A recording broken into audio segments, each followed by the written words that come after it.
Just another day in May. Just another day in May, but keep in mind, college football fans, that we're another day closer to college football. And over the last couple of days, many of the game times have been set for the big games in week one. So we at least have a map. We can start to plan that week one, can't we? Starting on Thursday night with Ohio State, Minnesota, and several other games on tap again in week one. The networks have made their announcements of who will play when. That's good to see. That gives us something to look forward to as we make our way through the summer months. Right here at the Voice of College Football. Welcome on in. Let's talk some college football with you. I've got several topics picked out, as I typically do. But of course, I want to hear from you. You ultimately produce the show right here at the Voice of College Football. Our aim, our goal, our mission is what? Best discussion, debate, and analysis of college football. And this is all about the debate and discussion on these call-in shows. This is the favorite thing I do out of everything else involved with building out our YouTube channels 22, website, other platforms that we'll be getting to here shortly. This is what it comes right down to. Talking college football directly with you. That's why I do what I do. This is what I enjoy. So let's talk some college football tonight. I'll take your comments, of course, in the live chat. Be running through those. I will also be taking your phone calls here very shortly. We do have a couple guests coming on the line at some point. One is scheduled for 8 o'clock and one for 9 o'clock.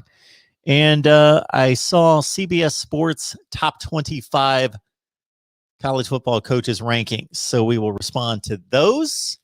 We will certainly also let you know that you can join us on Patreon. That's very important. Join us on Patreon. Help us build the channel. But most importantly for you, you get exclusive live streams as we presented our last one last Saturday. Then we also have watch parties, as we did most recently during the Ohio State and Miami spring games.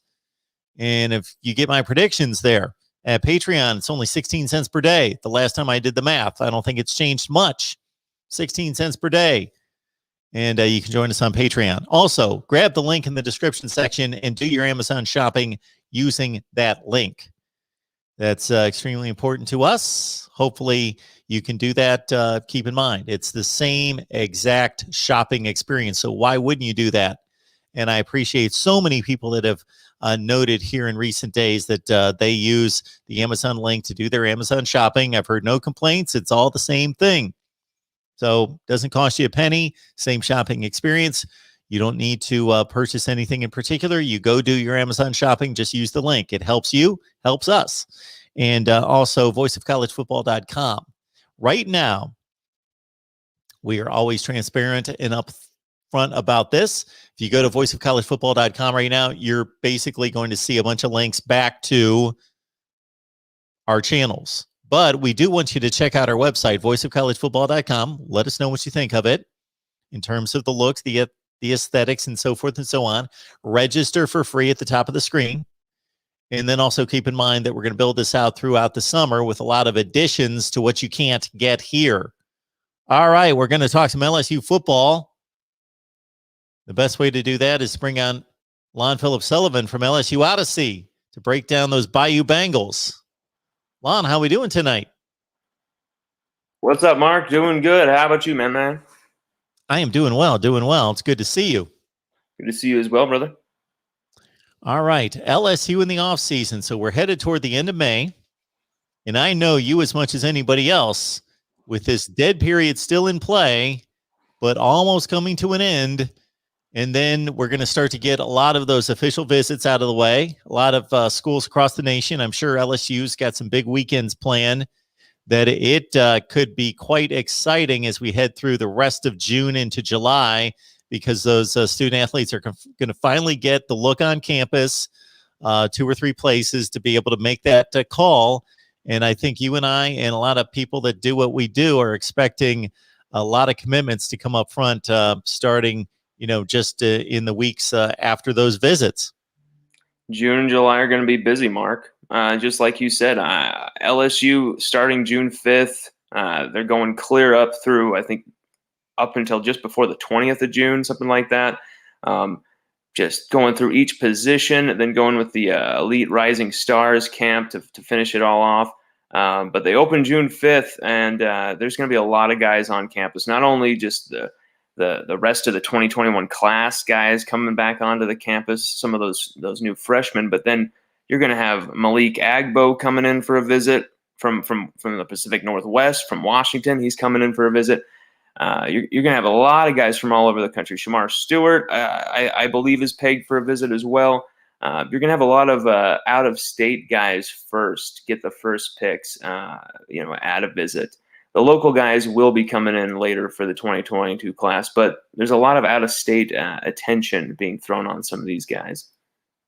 Lon Philip Sullivan on the line from LSU Odyssey. Head on over there. Check out his work. It's pretty amazing when you check out the site and see, for example, around NFL draft time, Lon's getting interviews, getting a perspective on things that you're not going to find anywhere else. So check out his site there, and recruiting's his game as well. He will certainly be all over it as we press on through the summer. Thank you, Mark. Thank you, brother. Absolutely. Absolutely. So we've got several notes here. Some of it's speculative. Some of it's already news, and we can get your comment on this. Major Burns, defensive back at Georgia, originally from Baton Rouge. That's his home, coming back home. So he spent a little bit of time in Georgia, got his feet wet a bit on the SEC stage, a bit here in 2020, but makes his way back to LSU. Yeah, he only played 2 games, 4 tackles, didn't really factor in much at Georgia. There's 14 other defensive backs in that room coming into this season. 14 defensive backs in all. I think he saw the writing on the wall there. I think Austin Thomas is also, doing a hell of a job as LSU general manager. And immediately with the roster management, he's, LSU. It seemed like LSU were stacked at safety, but then you have 2 things happen. You have Mo Hampton transfers, mostly due to baseball, actually, weirdly enough, and then you have Todd Harris having another injury.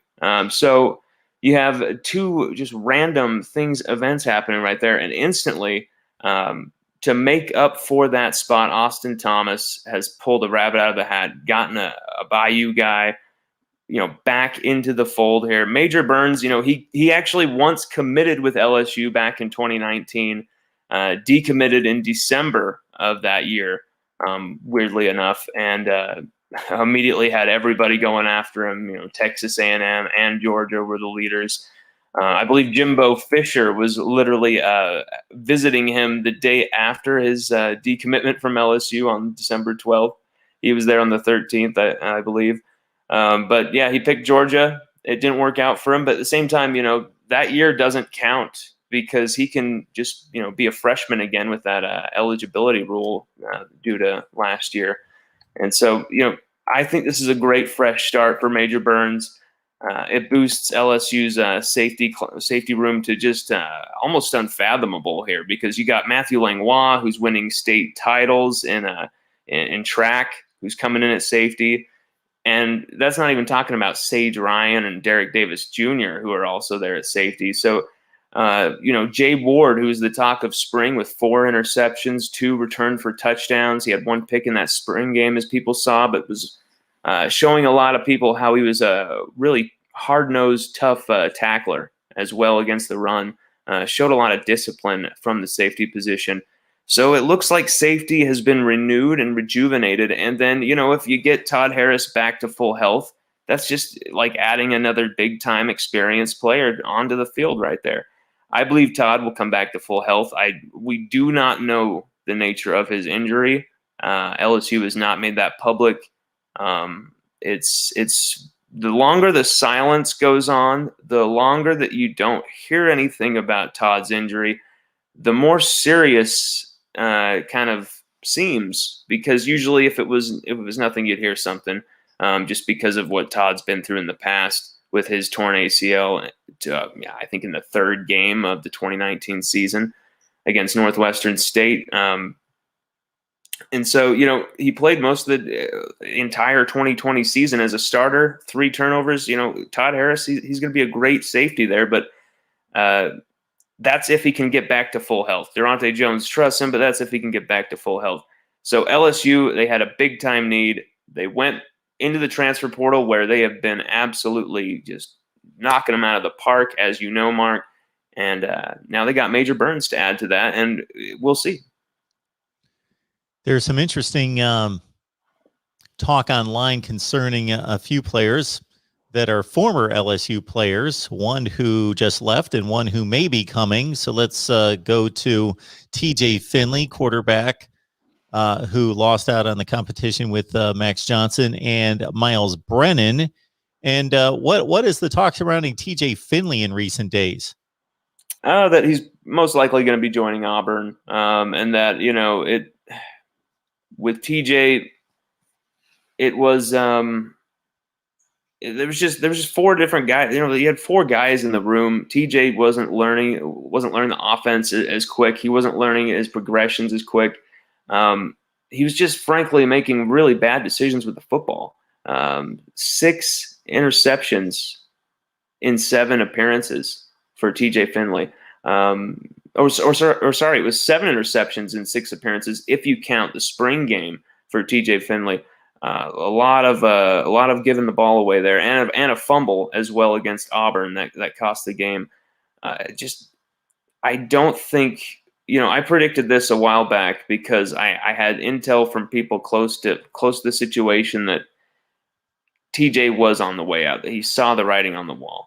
But when Jake Peetz came in as the head coach, not the head coach, as the leader of the offensive coordinator, even / quarterbacks coach, he came in and kind of said, "Hey, TJ, I worked with Cam Newton. I know how to work with you. Let's do this." And so TJ Finley, he stayed. I give him a lot of kudos for giving the quarterback competition a shot. He hung in there. He made some great strides, but Max Johnson, Miles Brennan, they're better quarterbacks right now. Garrett Nussmeier is in there as a freshman of the future. You got Walker Howard coming in behind. Eli Holstein most likely as well. Maybe even Arch Manning. It's going to be a crowded quarterback room for LSU. And I think TJ Finley saw not only his 2021 chances, but also for 2022 going on. And I think he said, I'm going to take my talents elsewhere. Do we know if he's got a connection to Auburn? Bo Nix is entrenched as the starter, which most people figure that he's going to hang on to his job. He hasn't been scintillating. He's certainly not necessarily got the job for sure. There's a lot of Auburn people that would love to see an open competition. Demetrius Davis is a freshman who's highly touted, but he is just a freshman, doesn't have the experience of a TJ Finley. So he's apparently got season opportunity there. And I just didn't know if maybe he had a connection on the coaching staff or anything else that drew him to Auburn. I'm really not sure on that, Mark. I can't speak to that. I'm not sure what his connection would be to Auburn.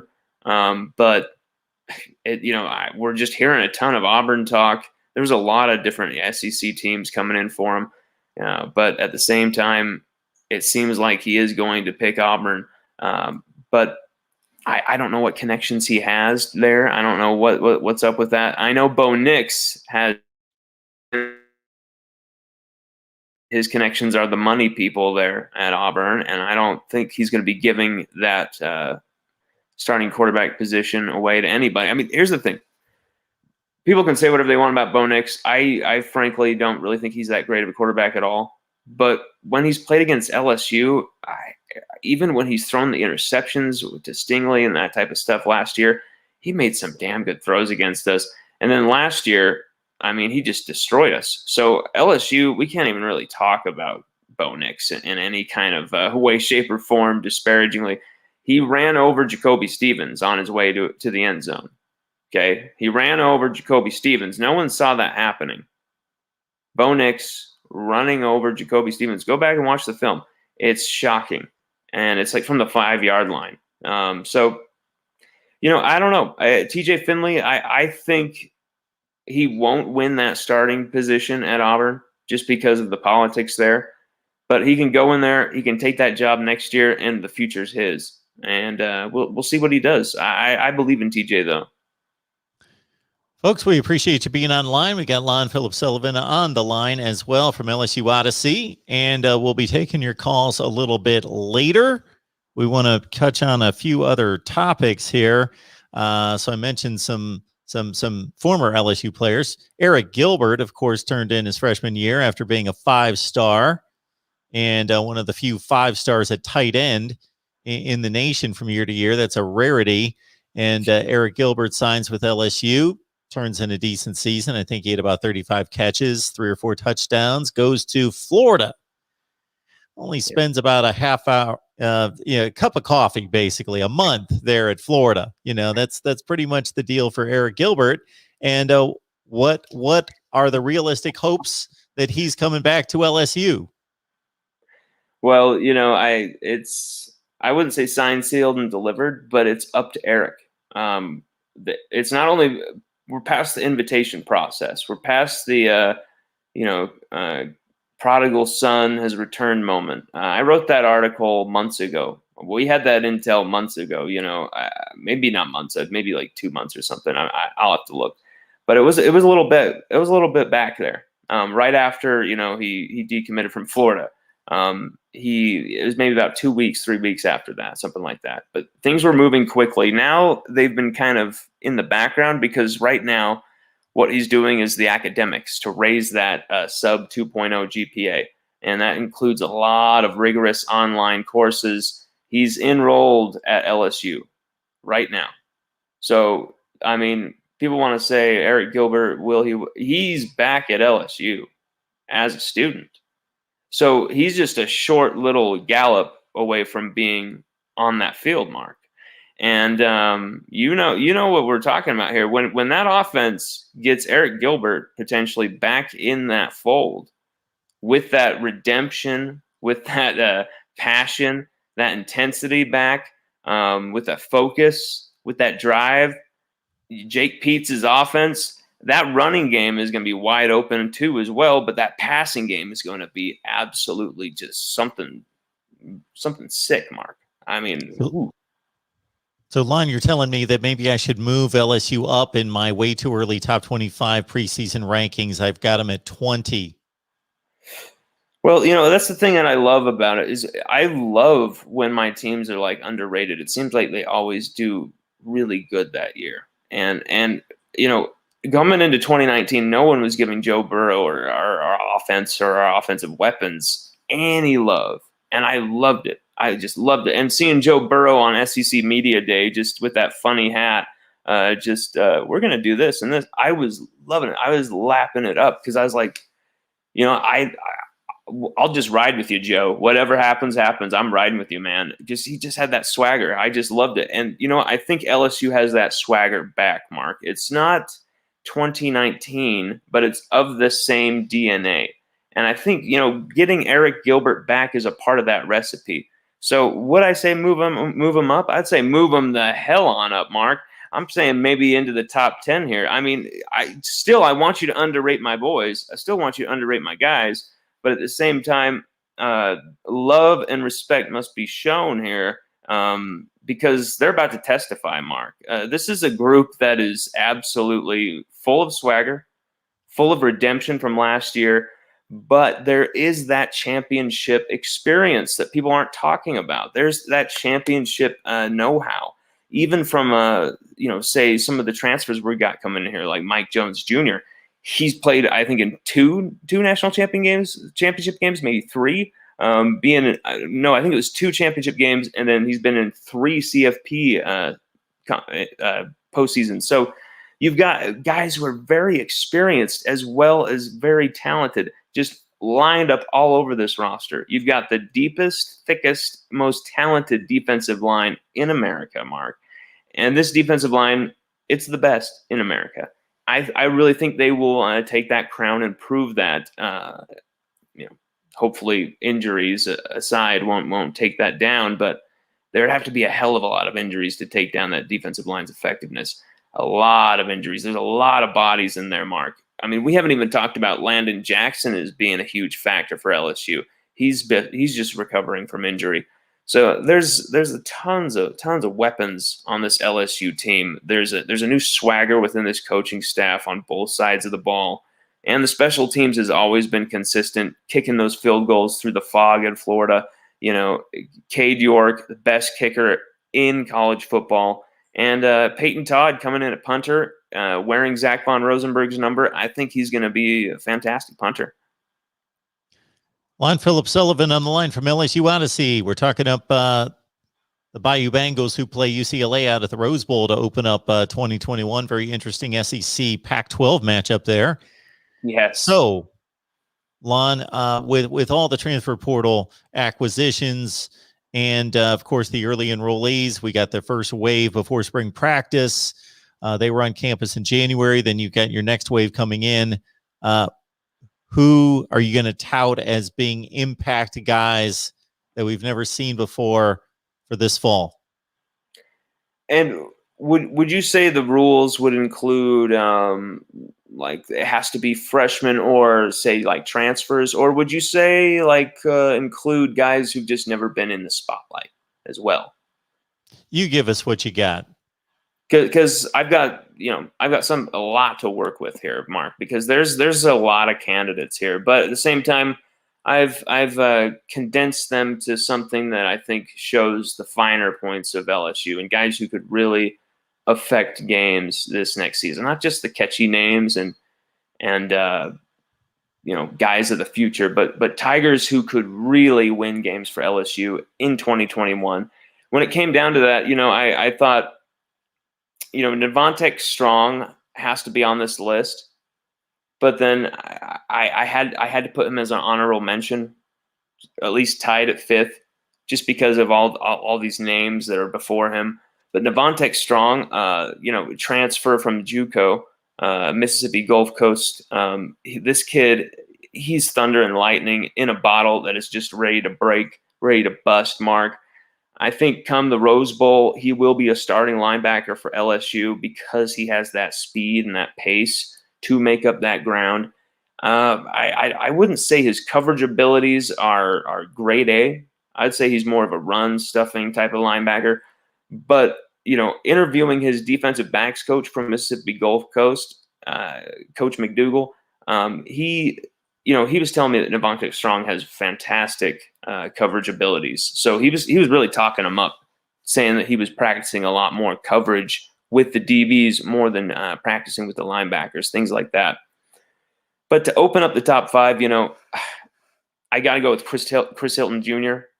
This guy, he's winning state titles in track, long jumping, 40. It's just his times are outrageous. He's breaking Keyshawn Butte's records, I believe. It's breaking his father's records as well, Chris Hilton Sr. But Chris Hilton Jr., this is a guy whose pure speed, Mark, his pure raw speed makes up for the loss of JoJo Earle, who flipped to Alabama. Chris Hilton, here's the thing. He's so damn fast and such a threat out there on the offense that if you just put him out there, literally just have him running routes, his speed, if he catches a 19-yard pass, it's going to wake up that defense and they're going to be alive to him. That immediately is so dangerous for an offense that's already going to have Eric Gilbert out there. And then, of course, Keyshawn Butte, who's already, of course, providing the full package there. But, Chris Hilton Jr., I really think regardless of what stats he'll produce, just scheme-wise, he could be an absolute just game winner for LSU this year. Literally. I think if you put him out there, he's going to stretch those defenses. I hope he gets a chance to show what he's made of because his speed is something scary, Mark. But he also has unbelievable yards after the catch ability, as we saw when he won won the state championship for Zachary against West Monroe back in, I think it was his sophomore year season. That was an unbelievable. It was just a screen, and he takes it 80 yards to the house in the Superdome. So this is a kid who's not afraid of the big lights and the bright situation as well. But number 4, Jack Besh, Mark. He hasn't been talked a lot about this guy, but he's a legacy Tiger. His uncle Brett Besh, he was catching passes actually from Jack's quarterback at St. Thomas More and future LSU commit Walker Howard. His uncle Jack Besh, his uncle Brett was catching passes from Walker's dad Jamie at LSU in the mid-90s. It was absolutely crazy when I found that out. And so here they are, poised to reprise their roles at St. Thomas More next year when Walker comes in and joins the team. But for now, Jack will be probably going with Max Johnson at quarterback, or perhaps Miles Brennan, whoever wins that quarterback battle.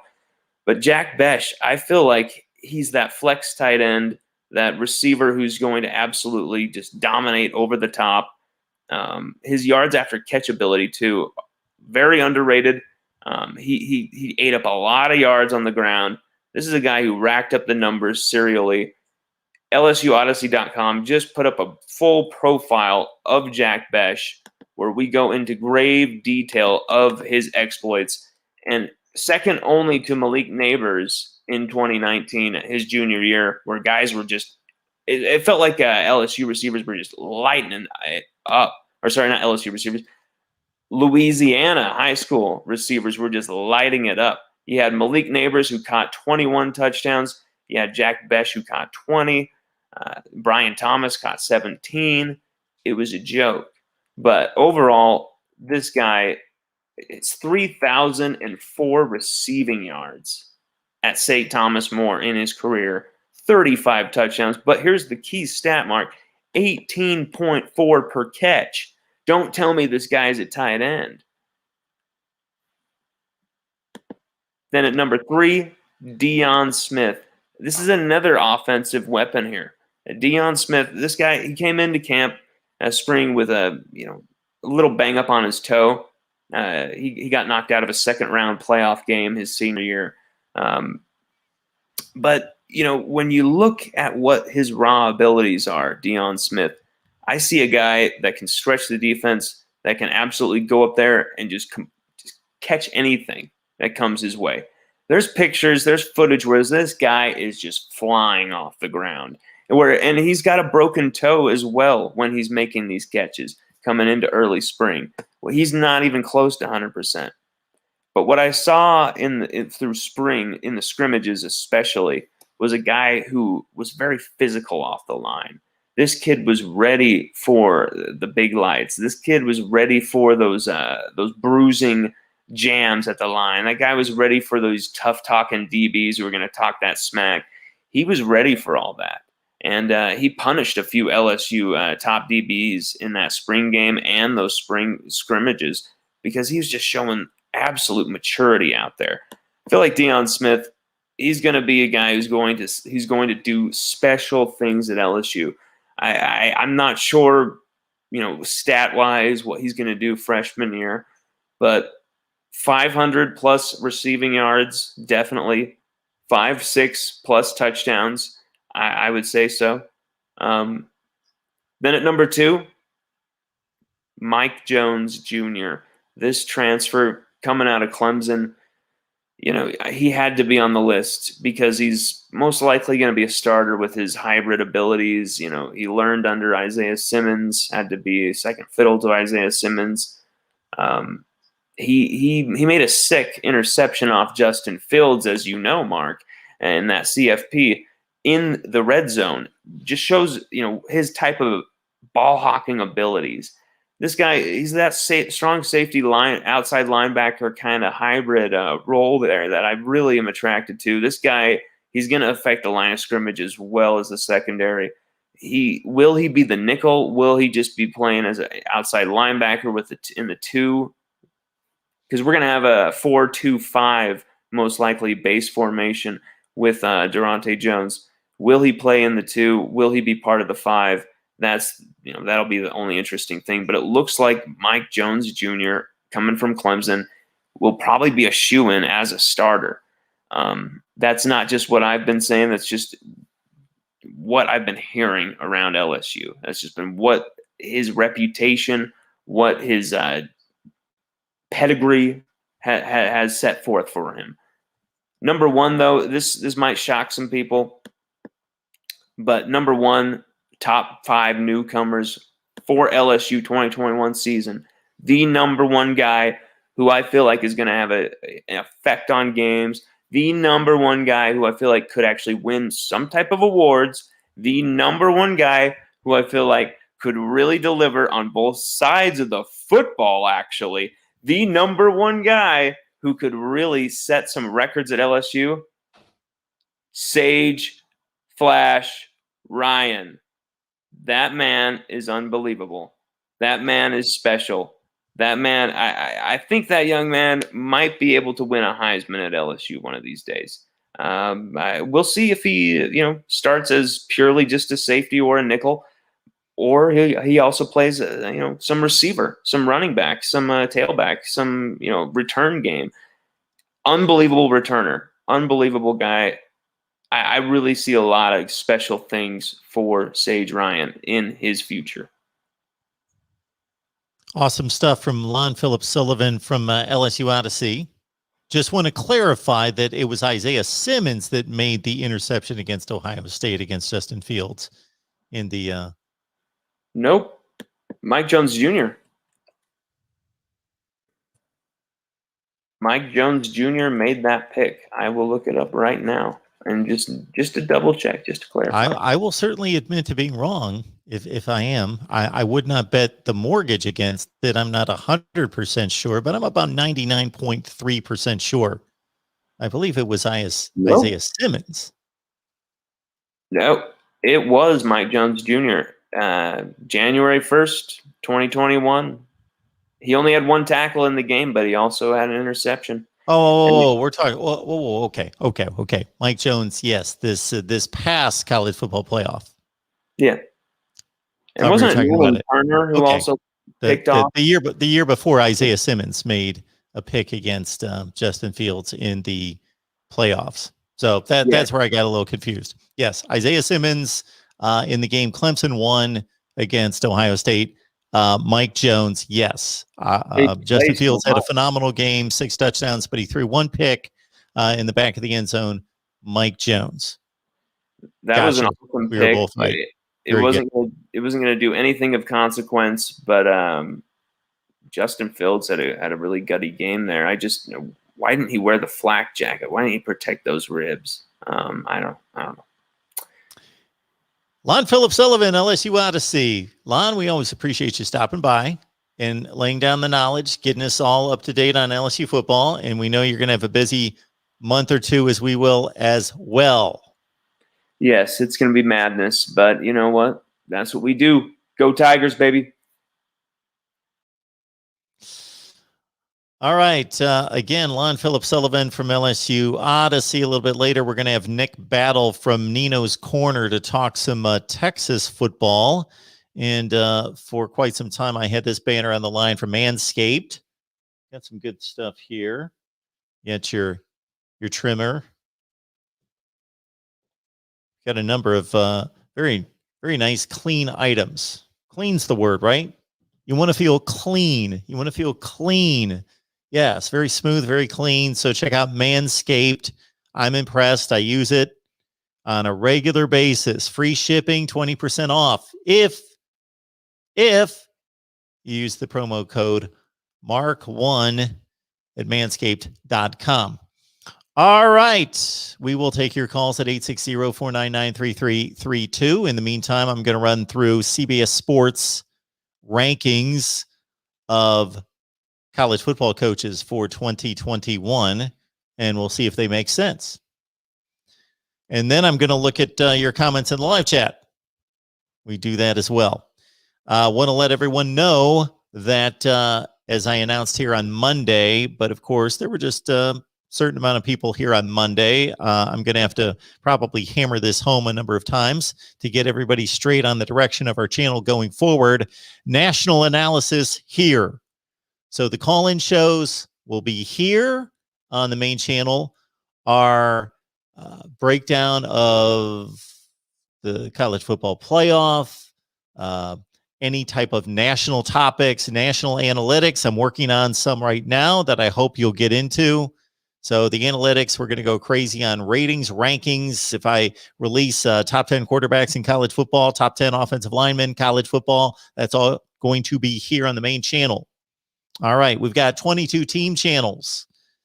We're going to be placing our live streams that are team specific, all our content that is team specific on the team channel. So for example, today at 2:00 Eastern, we were on the Ohio State channel with our Ohio State Buckeyes live. We were on the Florida State channel with our Seminoles live at 6 Eastern every Wednesday. So lock that in every Wednesday at 2 Eastern, Ohio State live on the Buckeyes channel and Florida State live on the Seminoles channel, not here anymore. And the Miami shows on the Miami channel. We did our first Oklahoma live stream last Friday. That was extremely successful, thanks to you, on the Oklahoma channel. Believe it or not, we had more people online watching us do Oklahoma live, having never done a live stream with little notification over on the Oklahoma channel than I'm just about sure would have been watching here on the main channel. The main channel is too cluttered. YouTube doesn't like that. When I say they don't like it, it doesn't mean they're making a conscious decision that they don't like it. The algorithms don't like it. And so we got to move ahead, make some wise and good decisions. The Nebraska channel as well. Nebraska Live the last 2 weeks and forevermore, unless somebody can prove it differently, that it's going to work differently. Nebraska Live on the Nebraska channel, Tuesday nights at 8 p.m. Eastern time. All right. Let me get to the live chat first because I don't want too many comments to go by because I'm typically way behind on these comments. And again, Manscaped. Check it out, boys. Manscaped. The ladies will love you. All right. Right out of the gate, I hope I didn't. No, I didn't miss any comments. That's good. Sometimes if I wait too long, maybe the stream will move along and I miss some comments. Anyway, Moonbot's here. Good to see you. We've got Scott Sheridan, Hook'em Horns. Good to see you as well, Scott. We will talk to Nick Battle from Nino's Corner at 9 Eastern. Texas football right there. Aesthetics Hardstyle, what's up with you, man? Best college football channel on YouTube here. Here? Thank you, Aesthetics Hardstyle. Appreciate that so much. Thank you for the encouragement. All right, Joey. Hi, Mark. Sorry, not been around for a while. Joey, you're forgiven. You're forgiven. We appreciate you being here. We know you people have lives. Believe it or not, I've got a life too. Probably less of one than I've had most of the rest of my life. But hey, we're going hard at this right now, and we're going to make it happen. Thanks to you, Khalil. Jimbo's too low on this list. We're going to get it to that CBS top 25 coaches rankings in just a second. They have too many coaches who haven't won over him. This will be interesting to see my perspective on this, Khalil. It would be an easy ranking if everyone had the same resources, if everyone had the same opportunity to win. It's just like ranking any position, ranking quarterbacks. Well, you got to rank one quarterback who has an elite offensive line and playmakers all over the place and an innovative offensive system against a quarterback who has to carry the team. And when we start into player rankings, which I'm getting to very soon, when we get to player rankings, I'm not projecting the best stats. So my top 10 quarterbacks won't be this guy's going to have the best stats. This guy's going to have the second best stats. This guy's going to have the third best stats because I see rankings all over the place. And there's nothing wrong with this. I'm not saying that this is the wrong way to do it and my way is the right way to do it. I'm just saying it's a different way to do it. I am truly trying to distinguish the best players. Best player, second best player at that position, third best, fourth best, not who's going to have the best stats. So I'm not looking at the offensive line and the receivers. I can see that a lot of the rankings out there from particular people is they're basically saying this quarterback's going to be the best in the nation because everybody around him is the best.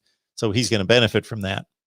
And that's fine if you want to do it like that. Basically, you're saying I am ranking the top 10 quarterbacks and a projection of their statistics based on everybody else as much as them.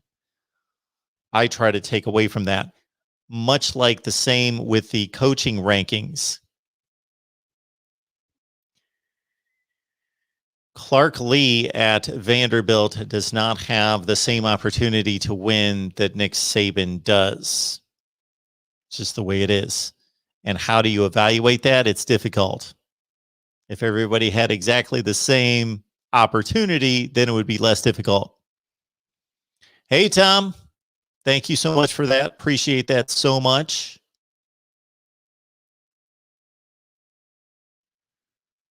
Tom with I love your channel. Keep up the great work.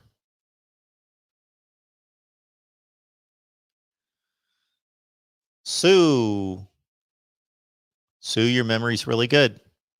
I distinctly recall the guest, Lon Philip Sullivan, saying LSU has the best quarterback room in the country.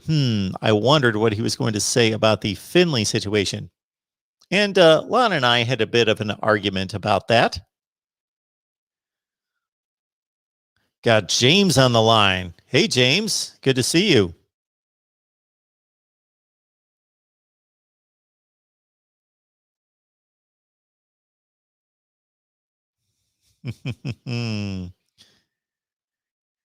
Oh, yeah. Look at that. Razorbacks rule.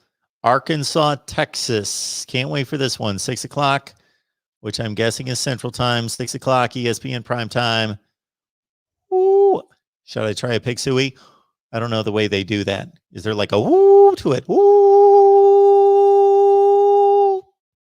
Pig suey! Yeah, I don't know. You have to coach me on that.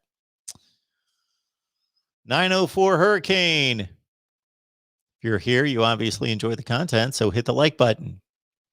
904 Hurricane, thank you so much for that. I'm going to take it a step further and say, if you like and enjoy the content and what we do here at the Voice of College Football, please let other people know. Whether that's just grabbing the links, taking those out to social media, Twitter, Facebook, on down the line, and just saying, hey, we talk college football every day with this guy. Bam, here's the link. Or just letting people know, just having conversations with people saying, hey, I know my 3 best friends are college football fans, and they like LSU, Kansas, and Toledo. They're not going to get a whole lot of Toledo talk here, though, unfortunately. I can only get to so many teams, but you get my feel there. Bring them on in. All right, we've got FNDR. Man, everyone likes their team, but this guy is too over the top. So a lot of comments, of course, early on Lon Philip Sullivan. Yes. Lon does a great job. If you check out his site, you'll see what I mean. But certainly, of course, I understand. I get it in terms of pump of the brakes on the optimism there. And speaking of optimism, Steve Sarkisian's leading the Texas program now. Texas fans, I believe, are generally excited about that. They had certainly thoughts of other coaches like an Urban Meyer coming in, but Steve Sarkisian is the guy, and our guy is Nick Battle. You can catch him on Nino's Corner right here on YouTube if you want some top flight Texas content. Hey, Nick, how you doing tonight? Hey, Mark, how's it going, man? I'm doing just fine. I appreciate you stopping by to talk some Texas football. Most definitely, anytime for you. Everything going well on your channel? Everything good? Yeah, man, it's just been a busy time. I got a bunch of stuff that I'm working now. You know, I got this huge website that's coming out, so should be, you know, just finally in the wraps up here. So hopefully I should be having it come out here in the next couple of weeks. So I've been busy in the dungeon working my butt off. So if you see me just be quiet, that is the reason why. Nothing's wrong with me. I'm just trying to get some things situated with this website. All right. Is this going to be a Texas football website? Oh yeah, most Okay. definitely, man. Most definitely. All right. And you're going to Late let us breaking know all news. about it when it's ready to launch and you want everybody to give it a look. You're going to let us know so we can get the word out there. Most definitely, man. Most definitely. Awesome. Let me do one thing that's going to help out our conversation and just definitely get people off my back that are going to watch these segments. Just a second here. Yeah, swap that. You got to put those horns up there. There we go. There you go. So I will, in my defense, I will say that I was actually thinking of that beforehand. I just didn't know what the shot was going to look like. I had the Texas on the other side of the LSU. So I was thinking ahead, just didn't position it the right way. Most definitely. All right, Nick, let's talk some Texas football. This linebacker out at USC is gaining a lot of attention from Texas in particular. Payao Teotete. Yeah, so actually, I think it's pronounced E.A. Nyanote. E.O. Yes. So E.A. Nyanote. Okay. All right. I've had that thrown at me. I don't know how many times, but man, you sound very confident. So I'm going to write that down phonetically a little bit later, and I'm going to practice that. Yeah. All right. So how confident can we be that he's coming to Austin? Man, all right. So, Mark, if you would ask me this question about, let's say 2 weeks ago, I'd have been like, hey, he's coming to Austin. But it seems like there's a lot of things that are actually coming into play right now. So it's either between Texas, Ohio State. There's a bunch of teams that are actually vouching for him now. So it's going to be interesting just to see where he goes. I don't know where this is going to go from now. But like I said, 2 weeks ago, I'd have been like Austin bound. It is what it is. But now it's a bunch of other factors in it, so we'll just see what happens with him. Have you had a chance to check him out? What would he bring to the table for you? Man, big kid, 6'2", 250-pound kid, man. He was a 5-star guy coming out of high school. Yeah, he is legit. He is that guy. So he can play all over the field when it comes to that position. So if Texas gets him, man, I would probably think he would probably play like Mike, so he would be a good person to have next to, our stud, which is Mr. Overshawn. So, that'd be a perfect combo. But yeah, I'm hoping Texas gets him, but we shall see what happens, man. All right. We got Nick Battle on the line from Nino's Corner right here on YouTube. Check it out. He's got a website that he's working on that we'll be able to tell you about very soon. So the linebacker positions received kind of an overhaul. Yes. Since the Colorado game with Ben Davis coming in from Alabama and Ray Thornton from LSU. Yeah. So, actually, man, Sark actually brought in 4 linebackers from the portal. So we got a kid named Ovia Gofo. He is from Notre Dame. He is a pass rushing guy, really good at just that position. So he was slotted to actually start this year. We got him. You got Thornton. You got Ben Davis, from Bama. And also we got a kid who was a 2019 freshman All-American, Devin Richardson. I think he went to New Mexico State, actually. So, yeah, he's a guy who can also play that Mike position. So it just goes to show you that, I don't think Sark is really happy with what we have on campus at that position. So it's like he wants to beef up that position to, try to get either a combo of players who can kind of take over for what Mr. Osai did last year. We're going to miss that kid, so yeah. So he's bringing in as much talent as he can at that position. Nick, when you look at the early enrollees, and of course you're going to have another batch coming on campus and really are just here in the next few weeks that we'll get a chance to see and hear about in August, add those to the transfer portal guys. Is there one guy that you can really point to? And I'll leave you more than one if you'd like to talk about several that you really think could make a huge impact. Oh man, that's a good question. So I think starting out the gate, probably Jatavian Sanders. He's going to be a guy who can either play offense, he can play defense. It seems like he's probably going to play some tight end, but also be somebody who can, just actually pass for us also. So I am very, very interested just to see him play. He should be a stud here on campus. Talking Texas football, we got Nick Battle from Nino's Corner. Check him out right here on YouTube. So We know what the deal has been with the dead period is that there have been, I heard a stat the other day, and I haven't kept the numbers in my brain, but it just really depicted the number of commits or lack thereof this recruiting cycle compared to what we typically have at this point entering June. And it's not even close. It's a low percentage compared to where we are, understandably. These student athletes want to get on campuses so they can visit and see where they're going to go. Yeah. So we would expect the floodgates just to, man, once June 1st hits, and I know Texas has their big weekend or two, just like all the big powers are going to have their big recruiting weekends and the like. And then, you know, for your typical recruit that's looking at really seriously 2, 3, 4 schools, it's going to take him pretty much the month of June. Then we would expect sometime in late June into July. Wow, we're going to have commits flying. And, you know, who's really in that group that, man, you're really banking on making a difference for Texas and really want to see come to Austin, those targets? We need some help in the trenches, you know, and, you know, some Mark. So we always talk about this, right? Every time that, you know, I actually come to your show, I always talk about the big uglies in the trenches, right? So I'm looking at Cam Dewberry. I'm looking at, you know, Devin Campbell. I'm looking at Kelvin Banks Jr. If Texas can somehow pull all 3 of those guys, or just 2, or even just 1, I mean, those guys are game changers when it comes to just the trenches. So if we can get some of those guys, man, those would be the ones that I would definitely be looking out for. Nick, you got to love college football. I made a random comment before you came on about Toledo football. So I was just picking a team out of the air, basically saying, you know, whoever you like, whoever you want, you know, we'll talk about them. I haven't talked about Toledo football, understandably, trying to cover everyone. But lo and behold, there's a handle here, Toledo football fan. My goodness, I would have never guessed. I make a comment about Toledo football, and there's a Toledo football fan watching us.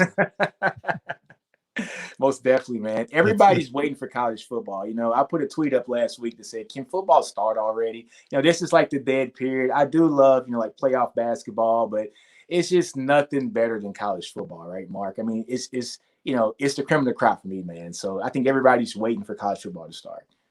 It's not only just at the top of the board of sports, and you know what the deal is that a lot of people, they just love college football, they don't watch anything else. And then we got all sorts of people that watch baseball and NBA and NFL, and that's great too, and they just love everything. But man, with college football, you got to cherish it, because there's not enough of it.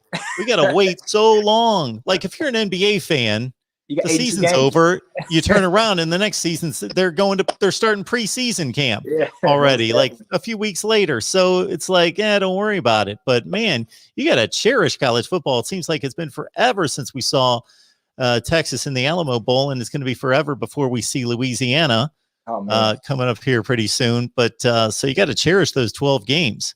Most definitely, man. I'm ready. I cannot wait.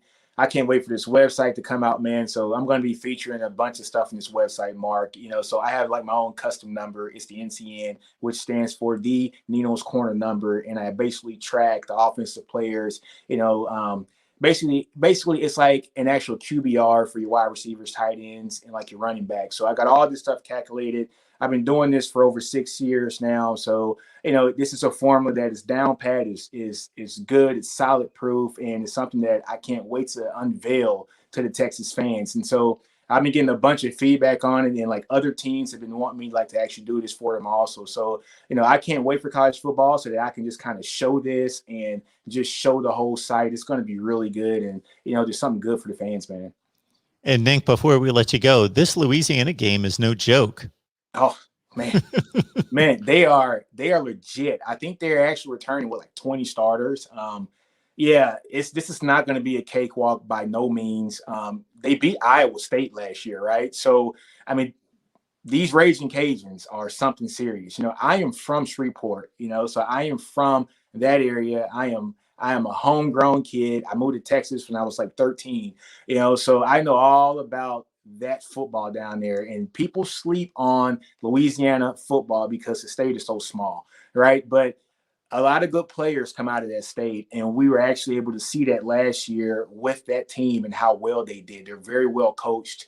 They're very technical, sound. They're just a good team. Texas needs to, hey, pull up their pants, put on their big boy pants, and make it happen, because they could get shook in that first game if they don't do it right. Yeah, it was one of those games that when the contract was signed, it was, okay, Arkansas is the big opponent, non-conference that we're signing. Louisiana, fill in the gaps, fill in the slots on the calendar, da-da-da. But, yeah, they've turned out to be a serious Group of Five power and will be vying for the Sun Belt, as they did last year, of course. Yeah. Nick Battle, Nino's Corner. Want to invite everybody to head on over there for Texas Football Talk. It's tremendous. Nino's Corner right here on YouTube. Nick, we appreciate you stopping by. It's always great to see you. Good luck with the website. Hope everything works out. I know that launching websites, it's tricky. There's a zillion things that you got to think of, and all sorts of coding and all sorts of technical issues that could crop up. So I hope things go relatively smooth for your big launch. Yeah, man, I appreciate it, Mark. Thanks for having me on. Thanks, Nick. Yep. Nick Battle, Nino's Corner. There's a good name on the line right there. Mark Rogers. Love this show big time. Thank you so much for that, Mark. And love everything about your name, even the D. The D could be for defense, of course. That applies. All right. Yes, BTPO Football Funk. DeAndre, we will take your calls.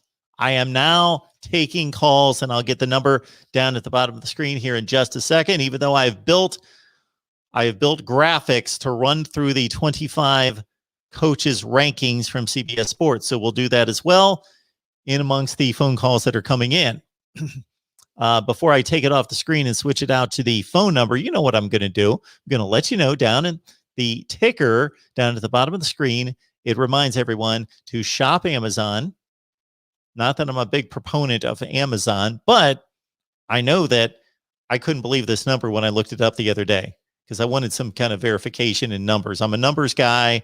I'm a nerd that way. And we all know what Amazon is. It's one of the 4 or 5 tech giants in this world. But I just wanted something to substantiate it. How many people are actually shopping Amazon? I looked this up on Google, and it's verified on a bunch of different sites. So it wasn't just one source. 160 million people every month. That's half the country. So we got like 40 or 45 people watching right now. We'll have hopefully a couple thousand will watch this video. If half of them, half of you shop on Amazon, then you grab the link in the description section, use that. It's the same shopping experience. And then we get a little portion. And those little portions add up, hopefully. All right. Again, so shop Amazon, and now we'll get the number up at 860-499-3332. And I'm going to get to these coaches' rankings. And who knows? If they're idiotic and ridiculous, I'll tear them to shreds. If they're capable and competent and they look like there was some thought there and they make sense, then I won't. Then they're just coaches' rankings, just like everybody else's. I released my coaches' rankings for every conference. That's right. I did them all. So they're all right here. You can look them up. The Pac-12, the Big 12, the ACC, and the Big 10 are here. I posted the SEC coaches' rankings over on the SEC channel. So we did our coaches' rankings. I will put those together and do a national coaches rankings. Should I do a top 25? Maybe. I've in the past done a top 10. All right. So let's see what, let me make sure I've got my call screen up here so I don't miss anything. Meanwhile, let me go to our CBS top 25 coaches rankings. And I want to make sure I get these in order, even though I did not label them. So are we in order? Yes. Starting with number 25 from the great state of Minnesota. And of course, the Golden Gophers is PJ Fleck. PJ's got a great story about meeting his wife right around the time he was 1-11 at Western Michigan. At Western Michigan, he recruited the best class in the MAC his last 3 seasons there. I don't know what it says on this. I'm not reading the script there. I'm just talking. I started looking at the live screen thinking that maybe people would think that I'm reading off that screen. No, I'm just talking about PJ Fleck. Then he comes to Minnesota, of course. And what impressed me, among other things, is that 3 seasons ago, 2018, the team looked dead, 3-6, getting blown out by anybody with a pulse, 3-6. Those wins out of conference. And then he took a gutsy move, firing the defensive coordinator, Rob Smith, near the end of the season. And they, boom, turned it around. They played a great November schedule. The only team they lost to, I believe, was Northwestern, who won the Big Ten Western Division by less than one score. They just played great in November. They beat Wisconsin for the first time in forever, 15 years. Beat Georgia Tech, who was seeded much higher than Minnesota in the ACC. Beat a 5-3 Georgia Tech team in the ACC in the bowl game. Finished off 7-6. Took that momentum, ran into 2019, and then, of course, had that blow the top off the defense kind of year on offense with Tanner Morgan and company. They only had the 7 games last year. I'm not going to – it's a football season that counted, so we can't just say it didn't count, except for the teams that made the playoff. Everybody else, it didn't count. But still, it needs to be taken into consideration. 7 games played, 3-4. They're coming back, but he's building something at Minnesota, and much of the work has already been accomplished. All right, Stanford at 24 with David Shaw. The one caveat on David Shaw, for as impressed as I am with him as a head coach and as a man, is that he did not build the Stanford program. He was handed a program that was just in great shape, because a lot of people won't want to hear this because it's easy to rail on Jim Harbaugh these days, and I get it, but he did build the Stanford program. David Shaw took it over, maintained it, but it's hit its decline. Now, has he stopped the bleeding after 4-8 2 years ago with a decent 4-2 season where they showed some life? We'll see. This is an intriguing season for Stanford football. Again, top 5 to 10 program in the nation for about a 5-year window in the early 2010s, then leveling off to an 8-4 kind of program, fringe top 25 program for several seasons there, 2016, 17, 18, in that range, then taking the big tumble, bouncing back to an extent last year. What is Stanford football under David Shaw? All right. Oh, yeah. Michigan, Jim Harbaugh, number 23. We talk so much Harbaugh in Michigan. I think that's a fair ranking. I'm not going to go crazy about that in particular. Let me get this graphic off the screen here. I can find it so we can see who's next there. And let's get that graphic off the screen. There we go. Nope. Nope. Nope. Nope.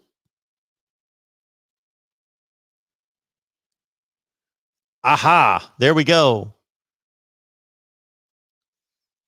Our buddy Mark Stoops is at 22 from Kentucky. What a job he's done. Of course, Kentucky football is difficult.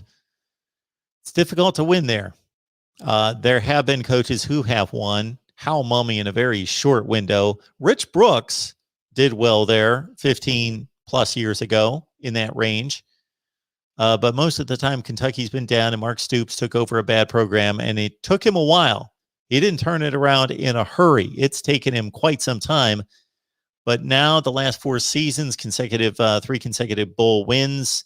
Mark Stoops at 22. I don't have an issue yet with these rankings as they stand right now.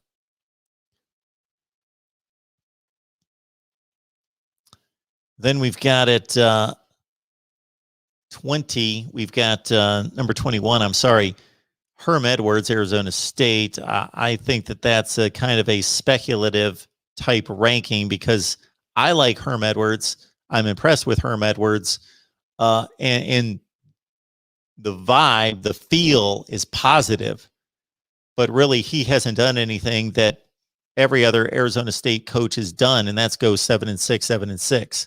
That's pretty much what every coach at Arizona State does, and even better than that. Arizona State football's been good for a long time, and better than 7-6 good. So Herm Edwards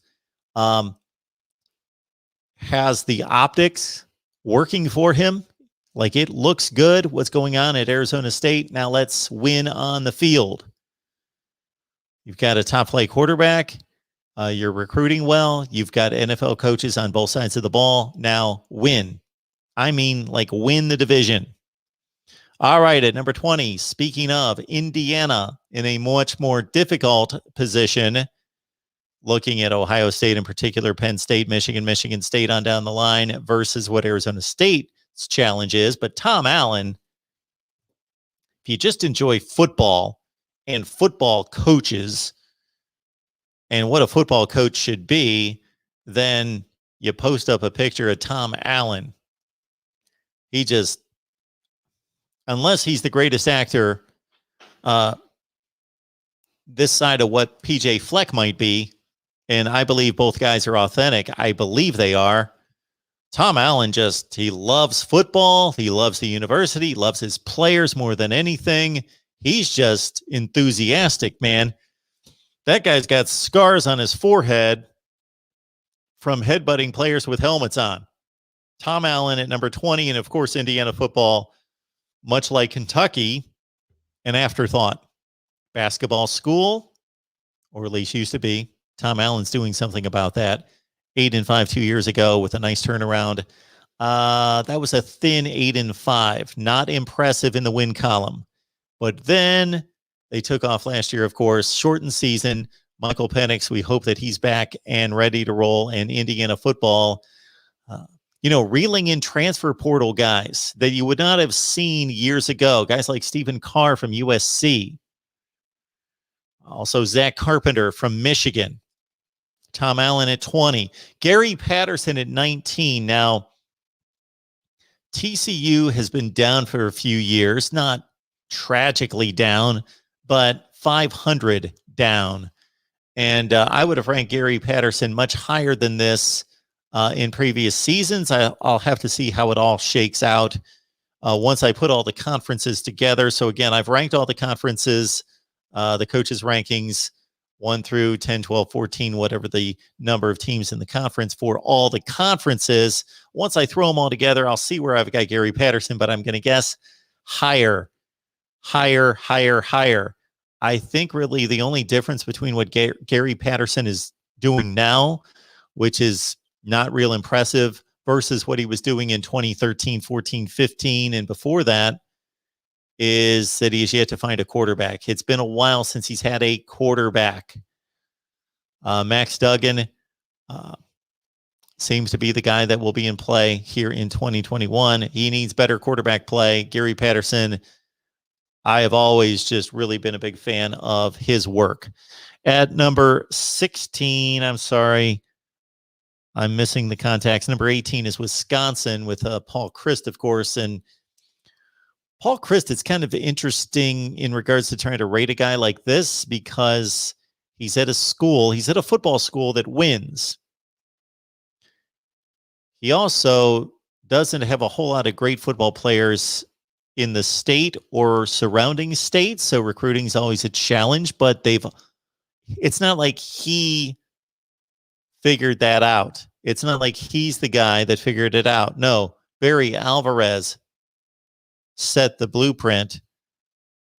Brett Bielema followed in place, and then Gary Anderson did, and Paul Chryst is pretty much doing what every Wisconsin coach has done since Alvarez in the early 90s, and that's go pretty much 9-3 or 10-2 every year. 9-3 or 10-2, 80 to 90% of the seasons, and then some down 7-5 kind of seasons like they had a couple of years ago. But Paul Chryst, Wisconsin, solid. All right, let's move it on to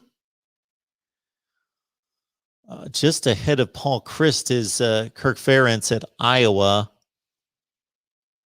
who's had a run in which early in his tenure, he was considered a top 10 coach. I cut a video that was one of the first videos I ever posted. I don't even know if anybody could find it now, but I ranked Kirk Ferentz as one of the top coaches in college football, but this was back in 2010. He had just won the Orange Bowl. So the first few years of his work at Iowa were impressive, bringing back a program that won 1 in 10 to prominence, 3 consecutive top 10 finishes, and then a little bit later in the decade, an Orange Bowl win. But Iowa's pretty much settled into that 8-4 spot, and he does a nice job. No question about that. And you can go to Iowa and then play in the NFL. Oregon's at 16 with Mario Cristobal. What is he not doing right there? He's stockpiling talent unlike at any other time in Oregon history, even beyond Chip Kelly's signing of talent. Mario Cristobal is bringing in better classes than Chip Kelly, who went 46-7, 33-3 in the Pac-12. Mario Cristobal had the one big season 2 years ago, almost getting to the college football playoff. We shall see what he's got after, again, somewhat disappointing 2020, but only 7 games played. Mike Gundy at Oklahoma State. Okay, all right. This is the first call I'm making tonight against this list. Mike Gundy is not a better football coach, nor is he doing a better job than Mario Cristobal or Paul Chryst. I would say PJ Fleck if he had a number of seasons to back it up. He's just getting started at Minnesota. He's just started to turn it around. Just had the one big season. But, yeah, Kirk Ferentz, Paul Chryst, and Mario Cristobal are all doing a much better job. Not that Mike Gundy's a bad coach. He's not. He's a good coach. Stamp down that 8-4 record for Oklahoma State every year. They're the same team every year, pretty much. He's gotten comfortable there. I don't know if he's personally gotten comfortable, like he's taken it easy, but it just has that look that Oklahoma State, with the likes of Brandon Weeden at quarterback and with a slew of great wide receivers they had for a few years there around 2010, looked like they had the opportunity to knock down the door and take over the Big 12 and be the Big 12's team of the future. And they regressed and they became 8-4 Oklahoma State.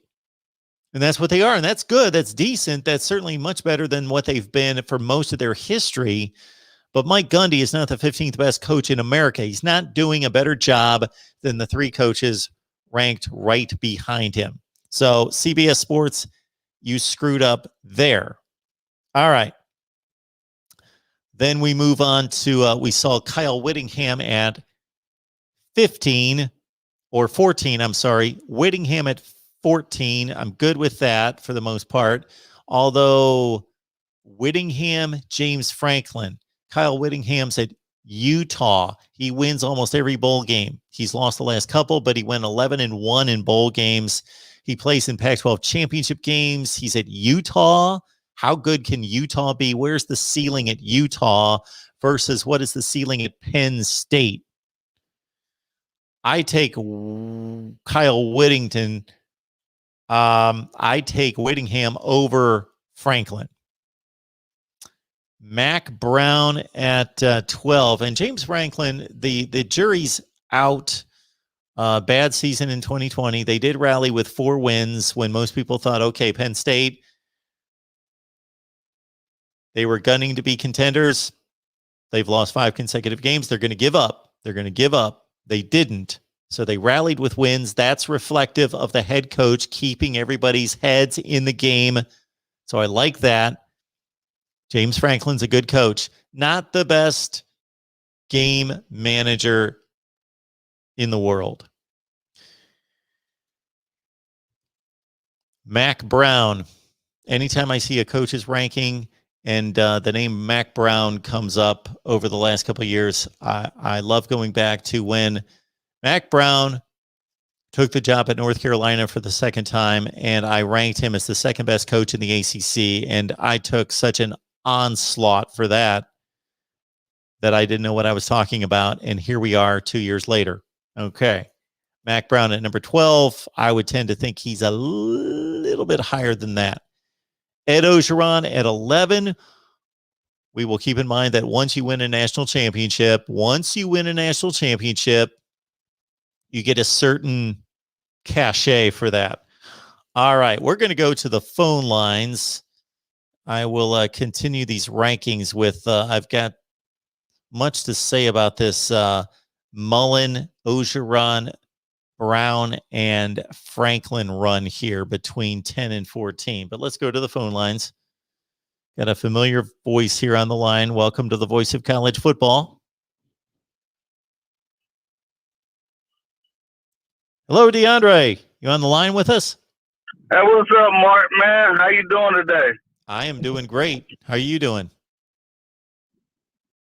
I'm doing great, too. Hey, I just want to clarify something from yesterday when we talked about Clemson's defense. And I would have did my research. That 2018 had the third best defense in the country that year.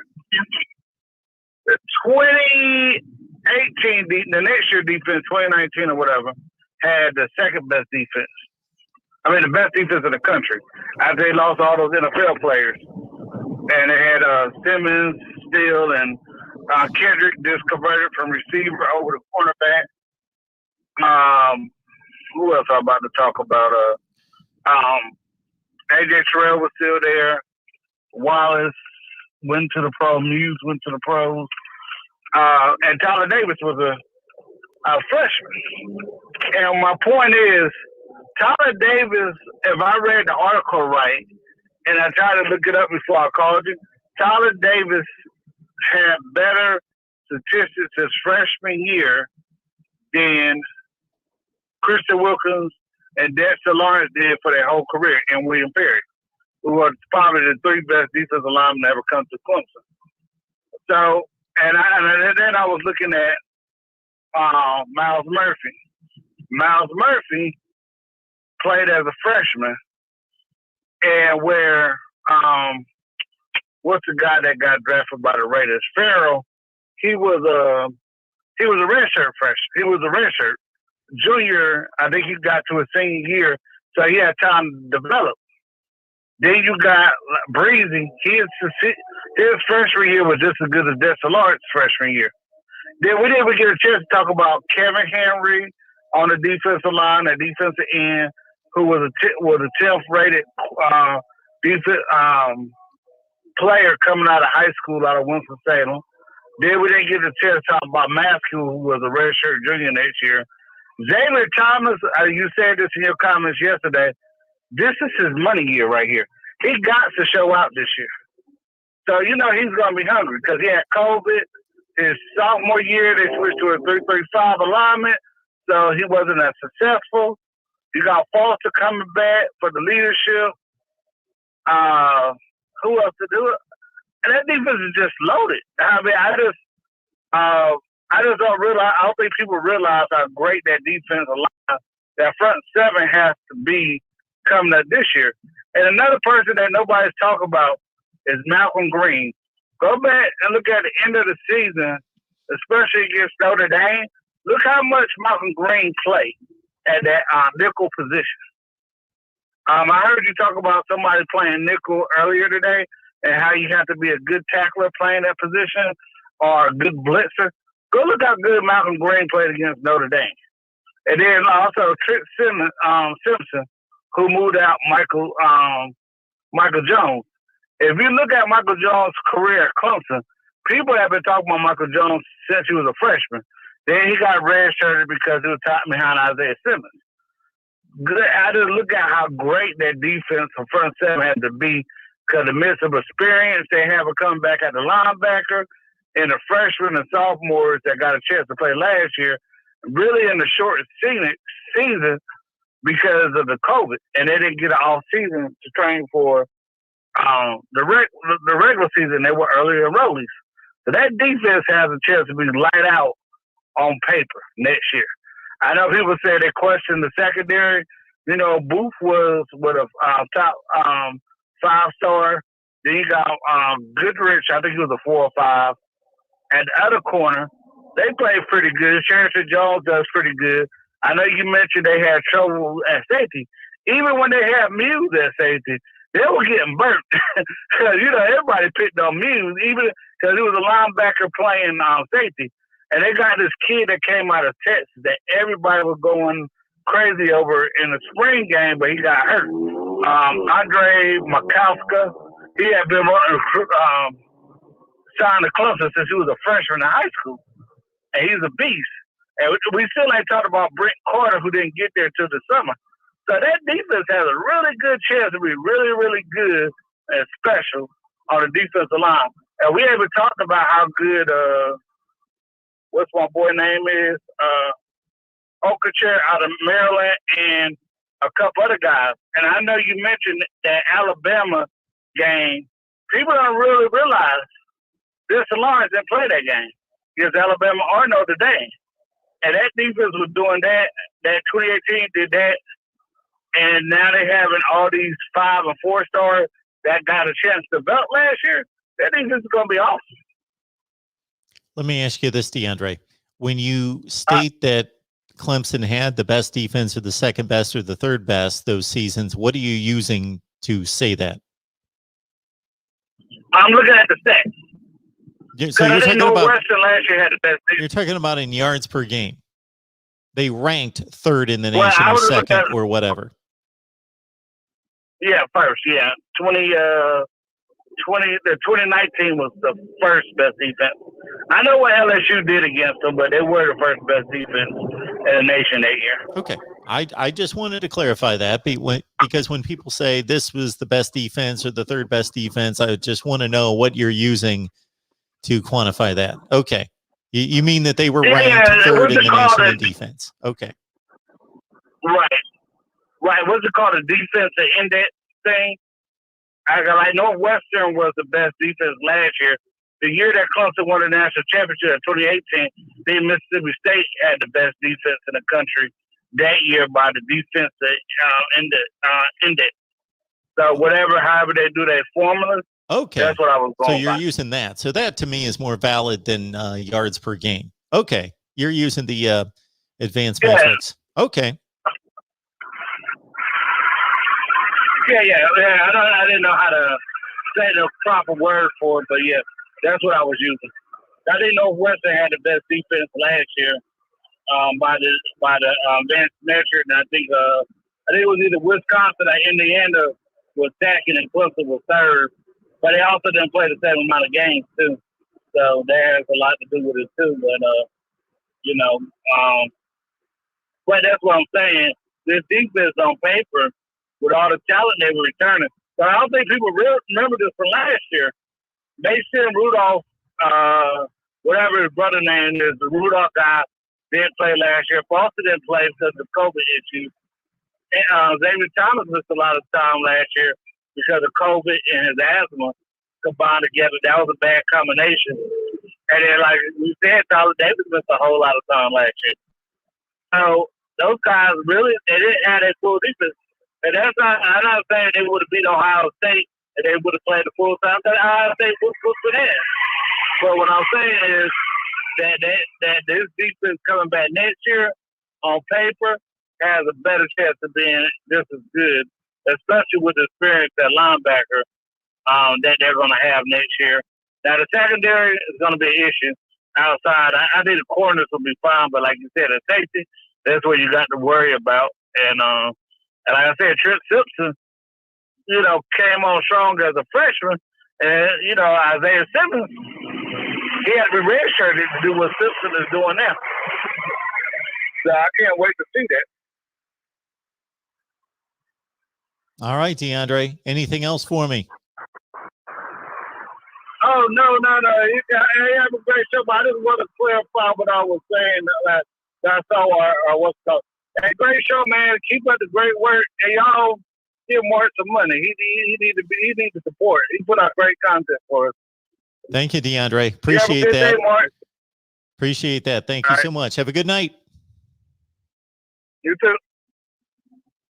And I will let everyone know that I've been analyzing the AP poll, preseason, postseason polls, and I'm going to have some good content coming your way with analytics based on what we can draw from the AP preseason, postseason poll. And I'm going to go back a long, long ways. So hopefully you guys will enjoy that. All right, we got David Greenshield on the line to talk to the voice of college football. David, how you doing? The man that gives college football its voice and the people its voice, Mark Rogers. Hi, and how are you, sir? I'm doing well. How you doing tonight? Excellent. Enjoyed Buckeye Talk today. Excellent job as usual. Thank you. I wanted to ask you a couple things. First of all, I do want to say, DeAndre, I still feel the Buckeyes defense was the best defense in the country in 2019. And I'm actually basing my analysis a little bit more on personnel, although our statistical rankings were very high in points allowed and yards given up as well. I believe top 5 for sure in both categories if you take a look at it. And based on personnel, I say that because I believe we had the best defensive player in the country in Chase Young, and I believe we had the best secondary in the country that year. 2 first-round draft picks in corner, Okudah and Arnett. And then Jordan Fuller was very underrated at safety. Plus, Wade was better that year at slot corner than playing on the outside. So I would say I thought we had the best defense in 2019. Do you have some thoughts on that, Mark? Well, I think Ohio State had better defense than Clemson, yes, in that particular year. The best defense in the country. I'm trying to think what Alabama did. Of course, they lost the 2 games and they weren't in the playoff hunt, but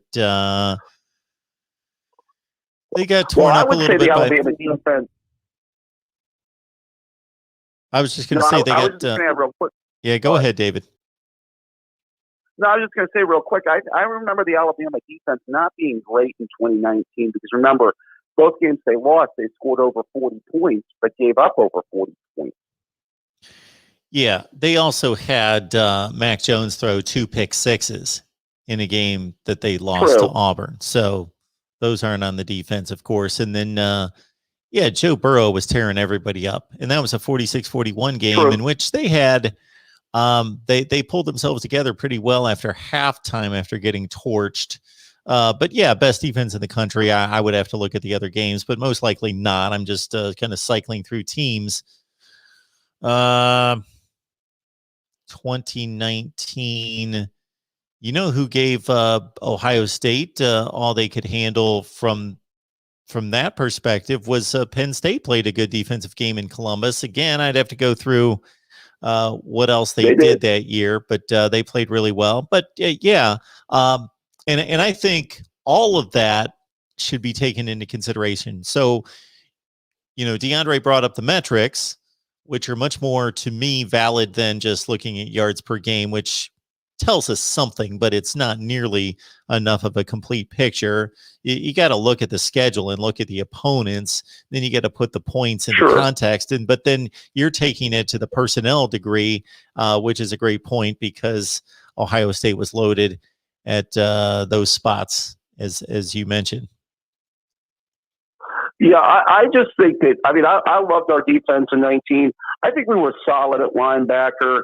Like I said, we had a few other guys I think that were underrated. Our defensive tackles with, was it Jonathan, I'm forgetting the one defensive tackle. Devon Hamilton was very good. And then our one linebacker, Malik Harrison, who were both third-round draft picks who are playing in the NFL right now, were also really good players on that defense as well.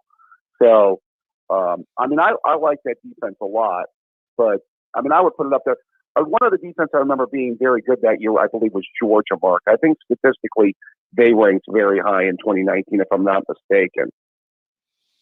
Georgia 2019, that was the team that lost to South Carolina. Wasn't their fault for the most part. Right. They got really they played defensively, they played LSU pretty well for most of that game, and it was one of those that the dam broke, and then they just got air raided late. But the offense couldn't do anything in that game. Yeah, of course, the talent is without question, but that Georgia defense would have been up there. I can't really think of anybody else that would be at that high of a level of defense in 2019. That was the year after Kentucky was loaded on defense, but most of those guys moved on.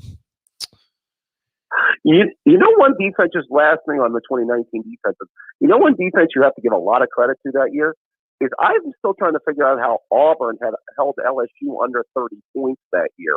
Because remember, that was their lowest point total the entire year, I think, right? Yeah, I believe that final was 23-20 game.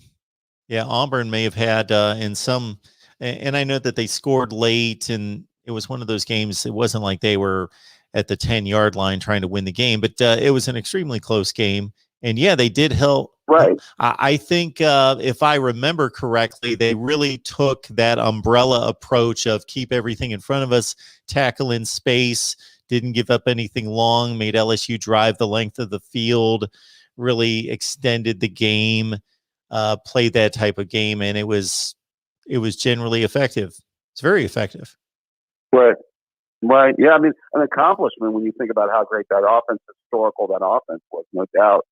I did want to mention, and just again, as I said, I'm not a homer because I have Clemson as my preseason number one coming into this season, and I know I thought that I had said that I think they have the best defensive line in the country this year coming into the season, but I think the Buckeyes could be right up there with them because I love our defensive line. The guys were talking a little bit about it today, but I think if Harrison and then Tyreek Smith, who was playing some of his best football at the end of the year, and then we get Haskell Garrett back at defensive tackle, I think we could be right up there.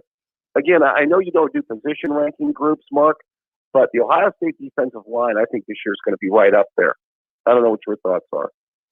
Yeah, I think it's exceptional. I think we talk about it all the time on the various shows. And they've recruited out of their minds at those positions, not just star players like the Bosa's and Chase Youngs, but also from the perspective of being able to, and I would say that they were one of the first teams based on Urban Meyer's philosophy of rotating tons of players through there and keeping everybody fresh along the defensive front.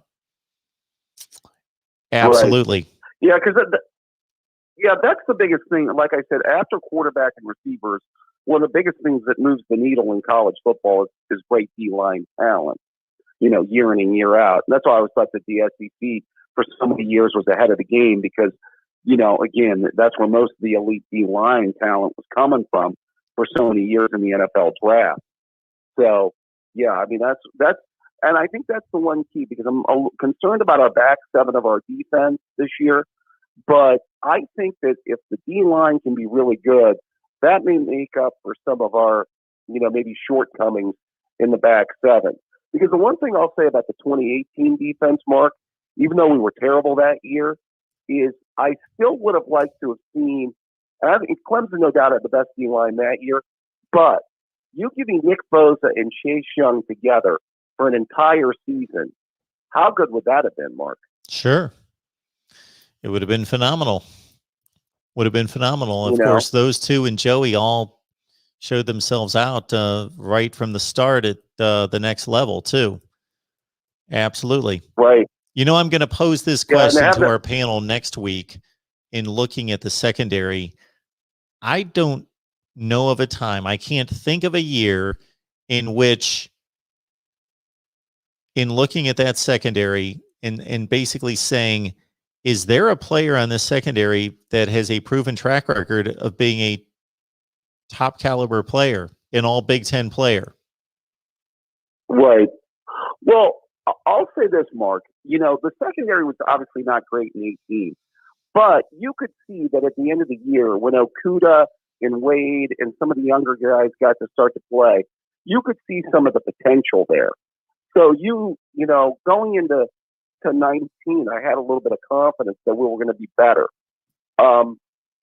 Excuse me. I do think Seven Banks is a guy that has some potential to be a very, very good corner. In fact, I saw a mock draft that has him as a potential first-round draft pick. So he could be the guy to watch because, as I've said a million times, every great Buckeye defense I've seen since the 90s has had at least one elite shutdown cover corner. Absolutely. All right, David. So, hey, Mark. Hey, last thing real quick before I let you go. Arizona State, your sleeper team in the Pac-12? Yes. Okay. Could you see them winning that side of the division? Yes. So much that I don't know if they're a sleeper team anymore, but I will take, I'm not going to take credit. How should I phrase this? I will state that I'm sure that we're going to see Arizona State on sleeper lists throughout the summer. I will say that I was pretty much calling them a sleeper team for 2021 before 2020 was over. Yeah, I like them. Right. Okay. Just wanted to get your thoughts. As always, a pleasure, Mark. You take care of yourself. Appreciate it, David. Yep. Bye-bye. All right. The phone lines are open, 860-499-3332, as we will continue through the CBS Sports Coaches Rankings, which I was pretty mild on. Kind of held back there early on because I thought that they were pretty on point. They can always be argued, 16 should be 14 and 13 should be 12. And of course we can always mix it up a little bit in regards to specifically where we believe these coaches should be placed. But I didn't think there was anything egregiously wrong until I hit that 10 to 15 range. I thought that was, they had missed quite a bit there. They had missed quite a bit. And it's good to see this. I love seeing this. So we got Bruin Man 1950 in the call in here that just found the channel a few days ago. We just posted a UCLA video on the spring update. Of course, UCLA is still practicing. That's kind of crazy that UCLA and Stanford, because of the COVID situation and delaying practice, they're still in spring football. UCLA and Stanford. Talked to Tony Siracusa the other day. And we will do our best. If you follow me on how we're going to approach our channel, the main channel here in the future, that we will do our best to implement coverage of UCLA football in a more unique way, I guess, is the way to put it. I got a call coming in here at the Voice of College Football. Who's on the line? Hunter from Alabama. Hey, Hunter. How you doing? Good. Been a while. Yeah. Let me ask you this. I've been listening to the show. What you've been saying. I think I would agree with a lot of what you're saying. My question to you is, how do you think Alabama is going to be this year on offense, given that Bryce Young has had a whole lot of reps other than in games against, weaker SEC opponents and there's not a lot of experience. And I know Alabama's had this issue before, and we've ended up doing well. My concern is our offensive line. We've lost a lot on our offensive line this year due to the draft. So, I know we got a lot of talent there, but there's always that team chemistry that has to happen on the O-line. Well, it's kind of a combined concern that you're bringing to the table with Bryce Young and with the offensive line, because, of course, Mac Jones was able to stand in the pocket. You may have the sound up in the background, Hunter. It's kind of causing a reverb. There we go. So anyway, thank you.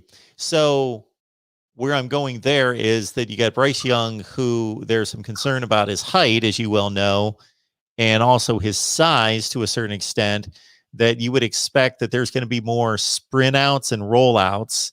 and bootlegs, and to get him outside the pocket and to get him in space where he can see the field.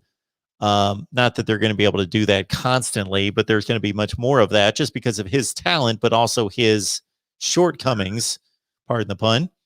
And then and that kind of plays into your point about the offensive line. So that also aids the offensive line not having to form a perfect pocket and protect the quarterback in the pocket. So I think you're going to see a lot more of that, for one thing. Yeah, I'm just concerned about the chemistry of the offensive line. You know, last year they did what they did a lot of in spring ball was move guys around. And I'm assuming they're going to do that this year. You know, move guys around and find their best position. But we kind of had more leadership, more experienced guys on the offensive line last year. That's what made them so good. So I'm just a little concerned. I'm sure Nick Saban will figure it out like he always does. But that does lead to a little bit of concern there. Well, it makes sense that you're drawing a line between experience and leadership, but don't make the mistake of just believing that that's an absolute. There are young guys that can lead, and there are young guys that show that they're leaders early in their careers. So there usually is a correlation, no doubt, between experience and leadership. But if you've got a position group where there's not much experience, well, some leaders are going to have to emerge. And if they did their job in recruiting, which I know that they did, they looked even beyond the talent to those type of people that they want in the program. And Nick Saban's so good, and his staff is so good because of his direction, that I think that they even take it beyond talent to go after the type player they want. Internally, the type player, the guy that's got mental toughness and shows leadership capability and shows ability to self-motivate and all those in addition to being able to run fast and jump high. Yeah. Well, you know, we recruited very well last year in the state of Texas with the Baltimore twins. And then a guy that I'm really excited to see what he can do is a guy named Terrence Ferguson. And I've heard a lot of good things about him coming out of spring ball. So, you still got Evan Neal, on that line. So we'll see. We'll just have to see what happens. With this, I'm sure having Doug Marrone, who's a former NFL coach, just that makes me feel better because he's been around the game and he knows what he has that wealth of experience. So I think at the end of the day, I think it'll take them a few games to get to where they can have a lot of chemistry together as a group. But it might be one of these situations where we're rotating guys in and out to find out what the best rotation is in a real game scenario. Well, that's always the problem in forming the offensive line. That's unlike every other position, because your best left tackle might also be your best right tackle. So obviously left tackle is slightly more important. So you take your best player and he's usually your left tackle. So you've got just that puzzle to figure out of, do we start the best five? Well, the best five in terms of just, are they the best athletes and the best offensive linemen? Well, you might be starting somebody way out of position, and that's not making a whole lot of sense because they're just not as versatile. And some of the offensive linemen are extremely versatile and others aren't so versatile. They're just a guard. They can't play tackle. They're just a guard. And because of the added responsibilities at center, they can't play center. So they're only guards. Other guys are centers or guards and on down the line. So it's a mix and match situation. And like you say, it's it requires. I think the offensive line coach is the most important position coach for most teams, and that's one of the big reasons why. I think it's the most difficult to figure out the group, which group is your best group in what positions, and then to go from there, who are guys numbers 6, 7, and 8 that we can fill in, and where would they fill in, and then to get them all to play together. They have to play together more than any other group. Linebacker would probably be next. They have to play together.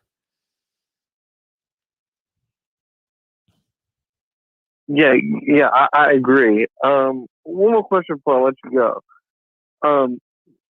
Do you think, in your opinion, do you think that Alabama's last year, that offensive line was possibly one of the best offensive line that Alabama's had under Nick Saban? Yes, I wouldn't have necessarily said that I would not have said that to start the season because I didn't expect it to be a great line.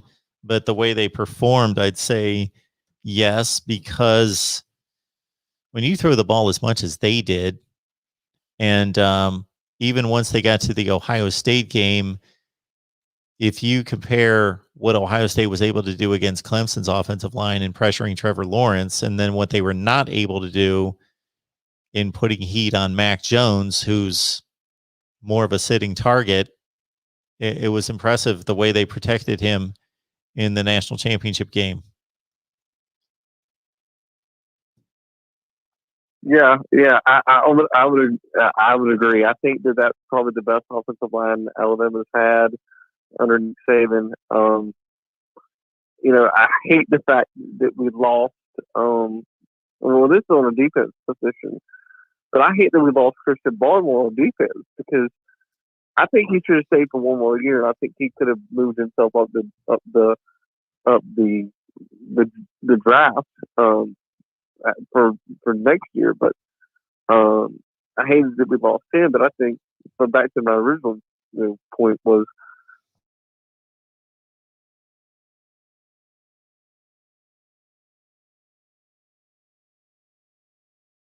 NFL. But I hope the kid does.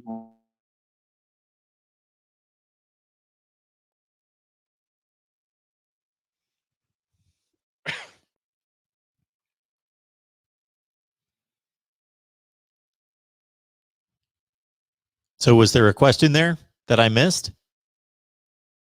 No, well, how do you think Mac Jones will be in the NFL?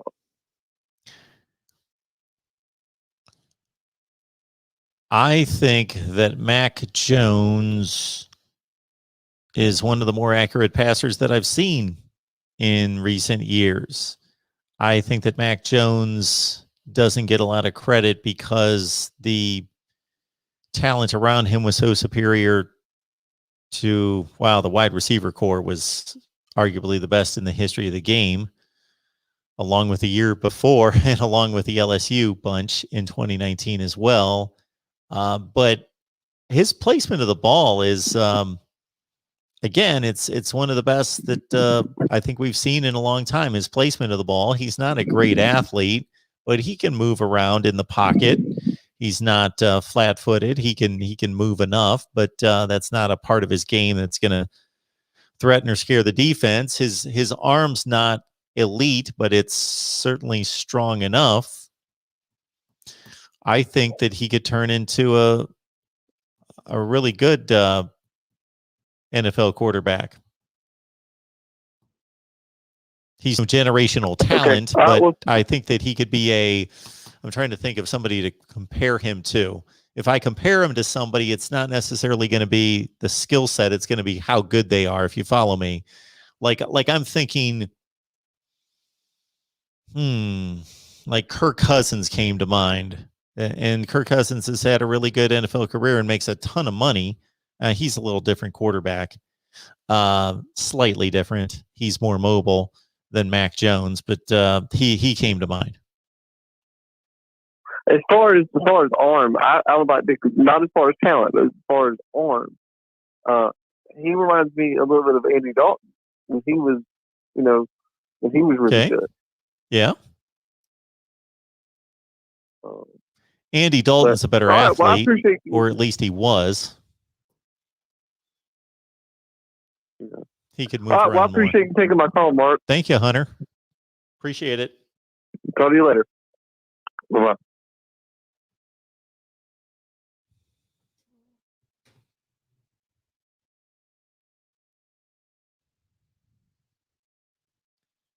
All right, more calls coming in. And I got a feeling we're going to talk more Alabama football because we got Kevin on the line. Kevin, how are you? Great. How you doing this evening, Mark? I am doing just fine. What's going on?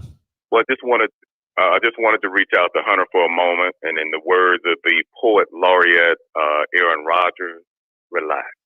Just relax, Hunter.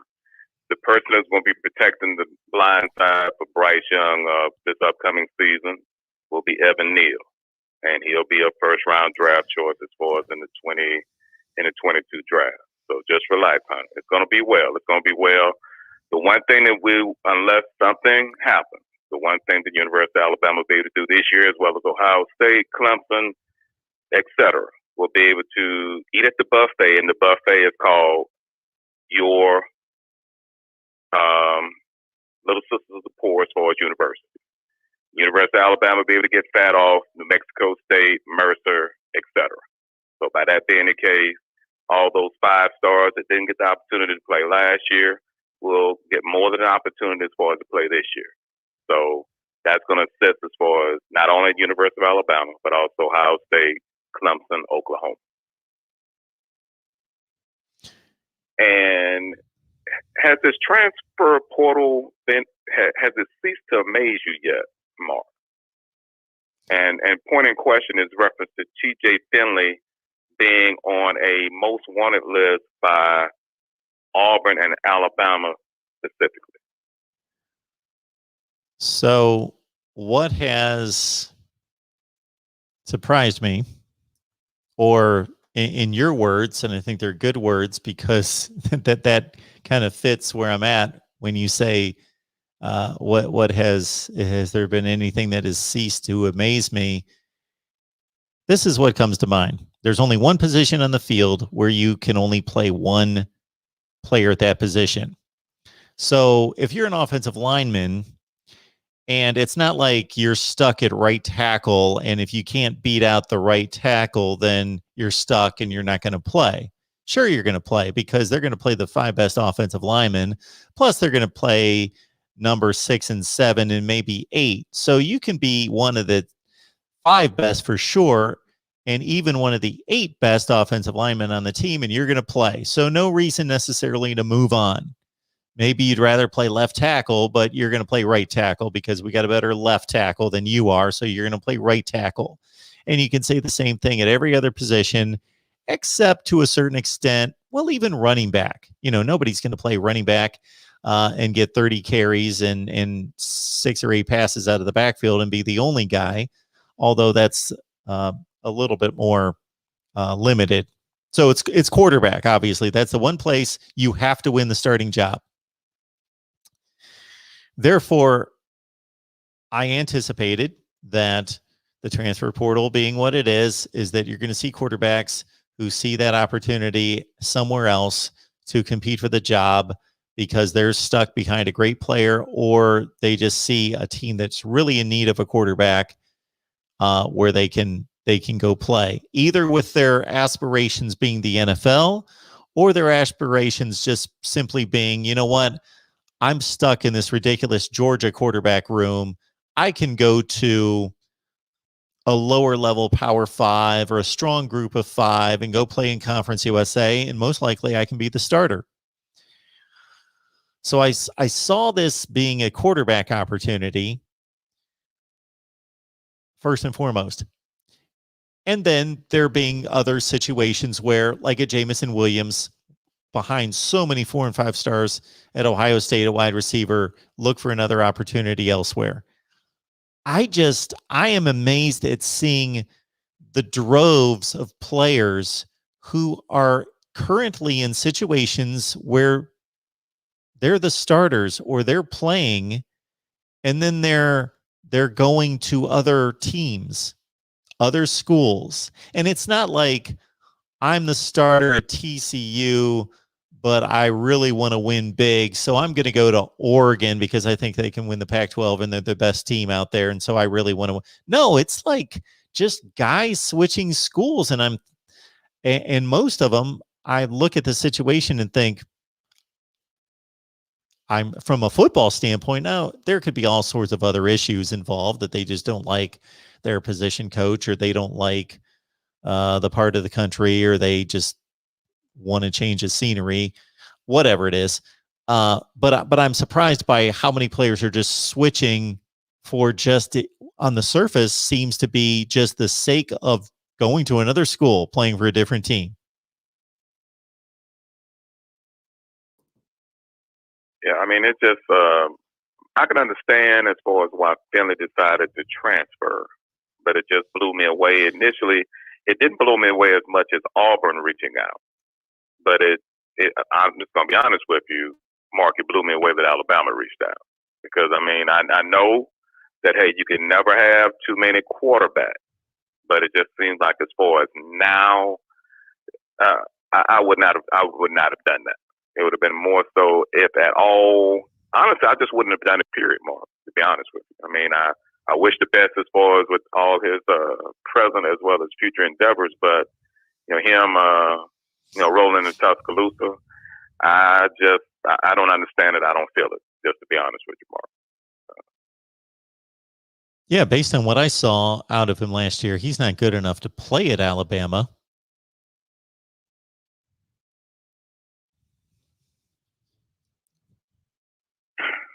And one question I wanted to ask you, Mark, in reference to name, image, and likeness, and what really just got my blood boiling was in reference to a Miami fan who made the statement that name, image, and likeness is going to give the University of Miami an advantage in recruiting, because there's more to do, there's more business opportunities in Miami than the other, 100 million universities. And then I just had to think for a moment. I was like, wow, are there any, let's see, high-end car dealerships in Tuscaloosa? And I was like, well, yes, I think there's a few, maybe a couple of BMW, a couple of Mercedes dealerships. And I was like, oh, wow. If that's the case, then I think, if I'm not mistaken, Nicholas Saban is invested in a few of those dealerships. And not talking about anything that's, as far as under the table or anything, but, the thing is, if I'm not mistaken, Mark, wouldn't same opportunities be available at the University of Miami as well as, let's see, Alabama, Auburn, LSU, Ohio State, Clemson, etc.? So, Kevin, you've been listening yeah, go ahead. Finish your point. I'm listening, Mark. I'm listening. Well, I was just going to say that I believe you've been listening to me long enough and been talking to me long enough, and a number of people that are watching, that if I believe I've got a handle on a subject or have a strong opinion or certainly believe in my point or my conviction, then I'm going to lay it out there and say, this is the gospel truth, or my perspective on the gospel truth. When it comes to this and that particular comment, I'm going to say what I have to say, but I'm not going to pretend in any way to be able to forecast the future and figure out what schools may or may not have disadvantages. So I am going to credit them with, from the standpoint of, I understand their logic. The logic is that if you go to Miami or you go to USC or UCLA, those would be the obvious examples. There are others to lesser extent, but those would be the obvious, because Miami, LA, there's not a school of football power that plays close to New York City or really even Chicago. Even though Northwestern's there, they're not going to have that type of connection.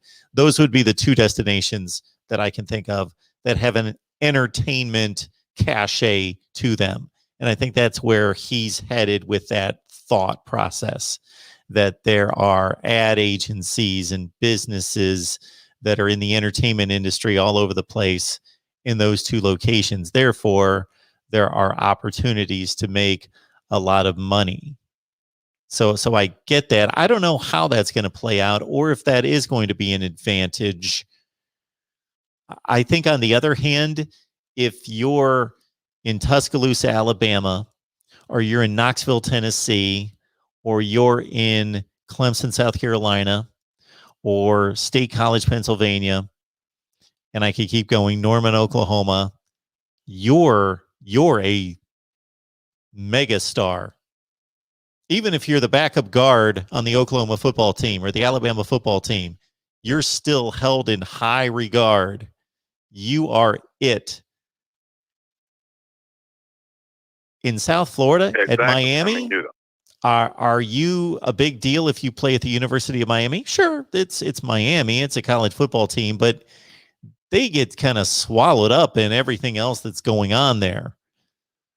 So that's the other side of the coin, or the other side of the argument is Miami's not a big deal in Miami. USC and UCLA are not really a big deal in Los Angeles. We think they are because we think about college football all the time, and we watch college football all the time, and we kind of blow it out of proportion. But in those cities, it's kind of like one of like 82 things going on. So it's just not where Alabama football, my goodness, Penn State football, where they're located, and all the other examples and more that I gave. And if you want to split the difference, maybe Ohio State's at an advantage because they're the biggest deal in town, but they also play in a city that's pretty big. It's a fairly major American city. So that would cut in the middle of both arguments. But where the truth lies, I don't know. Well, Mark, and I'll, the only thing I can just add to it, if anything can be added, is just simply that in the conference in which it means more, a better mousetrap will be come up with that will, there's no other way to say it, will not be illegal, but it will make certain that, hey, the people that come to the SEC for one reason, specifically as far as the Tuscaloosa, it is a business decision. It's not about all the other bells and whistles. It is a business decision. And what I wanted to do, Mark, as far as brief, and I'll try to just scattershot it as far as my all-time Wisconsin, Oklahoma, as well as Wisconsin and Oklahoma. As far as starting with Oklahoma.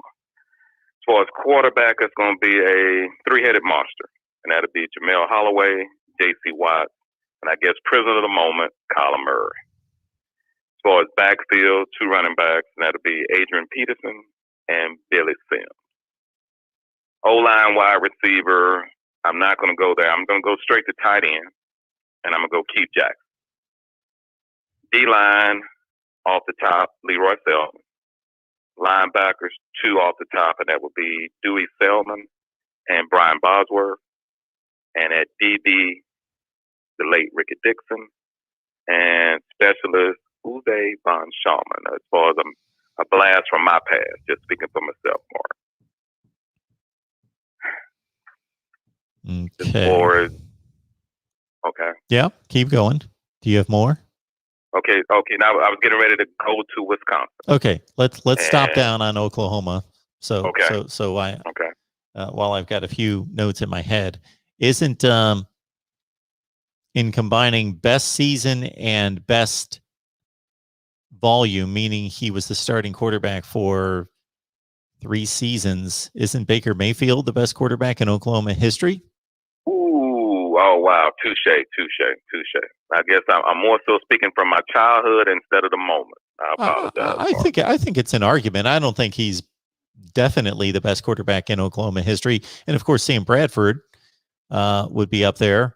Josh Heupel's the last one to lead them to a national championship, but he's not in the discussion at that level. Just taking note of that. But if you're just looking at statistics, Landry Jones would rank high as well, but you've got a good list there. I think your two at running back are far and away the two. I do think that Elvis Peacock and the boys there in the mid 70s. Greg Pruitt was a great back in the early to mid 70s at Oklahoma. Trying to think if anybody's been that outstanding since AP. Did you hit me with wide receivers? No, no. I mean, the only one, that as far as that really, really stuck out to me, and I'm saying more so on the tight end. I know they had a couple, but as far as those couple of receivers, would that be more so in the past, say, 5 years? Because really, the only person that just really stood out to me prior to that would have been at the tight end position, that's Keith Jackson. Yeah. Of course, they didn't throw the ball forever, so they didn't really produce wide receivers who put up numbers until they started throwing the ball in the 90s. Buster Rhymes comes to mind. CeeDee Lamb just very recently as being an all-time great at Oklahoma. Again, I'm going to blank out on a ton of people that I should be thinking of and typically do. Man, some Oklahoma fans could really jump in here because, man, I've got about 5 names on the tip of my tongue that I'm thinking of when you talk about, linebacker. I'm thinking of like 3 guys that I'm just can't come up with a name. I'm getting so bad at this.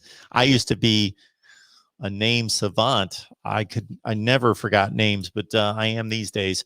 So anyway, yeah, so that's your Oklahoma team. I'm not going to try to waste people's time by sitting here scratching my head, but I know that there are so many. I'll chime in real quick, Mark. Yep. One thing as you were talking that I thought about was 2 D linemen that I could just kick myself. But one guy, he just disappeared off the face of the earth, and the other one, solid college career as well as NFL career. As far as the solid NFL college career would be Tony Casillas. Oh, yeah. And then as far as on the high school side and just disappeared once he got to Norman was Tommy Harris. Well, and we didn't name Brian Bosworth. Oh, yes. It was Bosworth. Oh, you did? Okay. And Bosworth and Dewey Self. Okay. Yeah. Rocky Kalmus was a great Oklahoma linebacker who won the national championship. That's who I was thinking of during that run for the national championship. He was a great all-time Oklahoma linebacker. And Tommy Harris was a great defensive tackle at Oklahoma. Oh, my goodness. Roy Williams.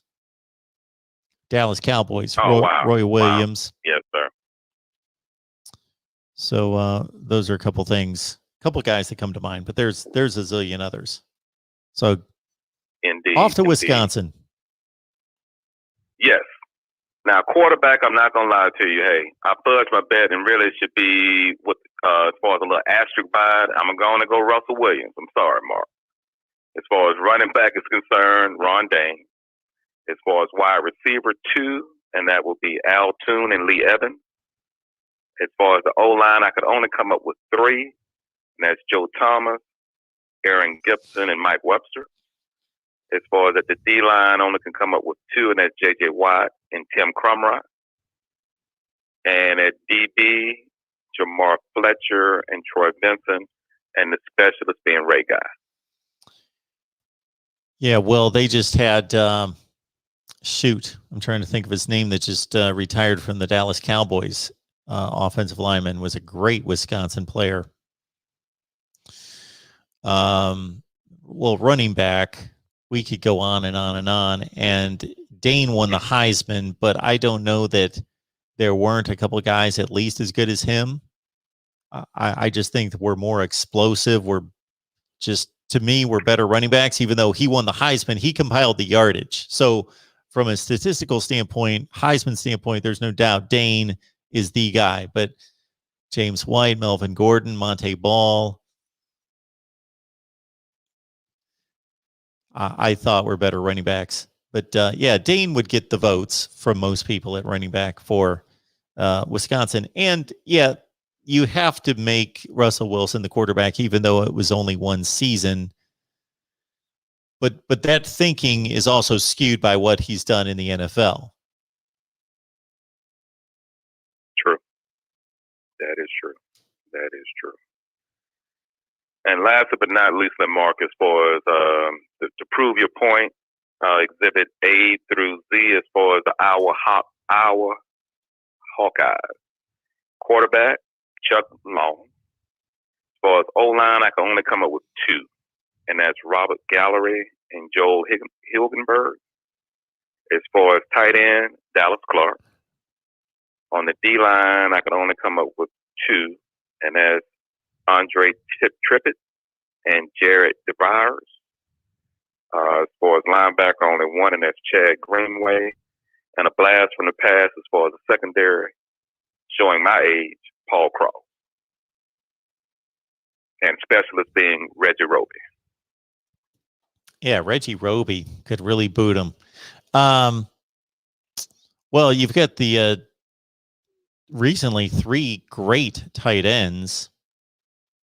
Noah Fant, AJ Hawkinson, TJ Hawkinson, and George Kittle, who's one of the best in the NFL right now at tight end. So the 3 recent tight ends. Ronnie Harmon was a great running back at Iowa, as was Owen Gill. But Ronnie Harmon went on to have a tremendous career with the Buffalo Bills. You mentioned, shoot, I had a couple names in my head once you moved on to linebacker. Anyway,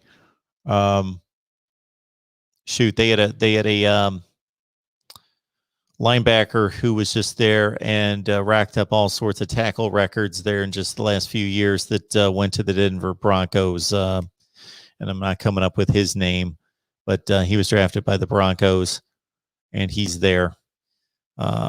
They just had the interception leader in college football from a couple of years ago. And again, I'm like, it's amazing how many guys I can describe their careers, and I can't come up with their names right now. But anyway, he led the nation in interceptions just a few years ago and was a first-round selection in the NFL draft out of Iowa. But very good. Very good. And Iowa has Chuck Long is the obvious choice at quarterback. Lost the closest Heisman. No. Yeah. I'm mixing up my history possibly. I thought he had the closest vote. Yeah, vote loss. That was the Bo Jackson year, Bo right? Jackson in 85. Yes. Chuck Long narrowly lost to Bo Jackson in 85. And of course, they've had Jake Rudock's made the NFL. Mark Vlasic's made the NFL. Who's the other player I'm thinking of that played with the Kansas City Chiefs here the last 5 to 10 years at quarterback? Again, man, I can remember where they played in the pros, and I can't remember his name. All right. Very good, Kevin. Thank you so much for the call. Anything else? Just one quick thing, and it's just in reference to University of Alabama, and that is the one thing I want Hunter as well as everyone to be aware of is University of Alabama, the theme will be Back to the Future, and that is the University of Alabama's team will be similar to the Reuben Foster team, as in I guess that's the first time around as far as versus Clemson and Deshaun Watson. They're going to lean heavily as far as on the defense. The depth as well as the talent is heavily skewed as far as on the defensive side of the ball. Don't give Alabama a grade until about the 5th or 6th game of the year. And then as far as reaching out as far as to the gentleman, as far as the LSU savant, if you all have the best O-line and defensive line as far as in the nation, I look forward to addressing that issue as far as the first weekend in November. As always, Mark, thanks for indulging. Hey, you take care and have a good evening. I'll continue viewing the show. Appreciate that, Kevin. All right, thank you. The Iowa player I was thinking of at quarterback was C.J. Beathard. C.J. Beathard, yes. Okay, yeah, 49ers. Yep. Okay. All right, thanks, Mark. Good stuff. Thanks, Kevin. Appreciate it.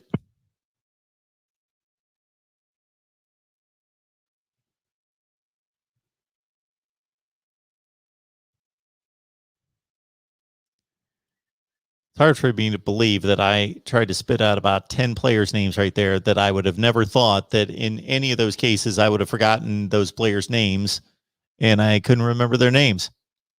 Got too many names stuck in my head.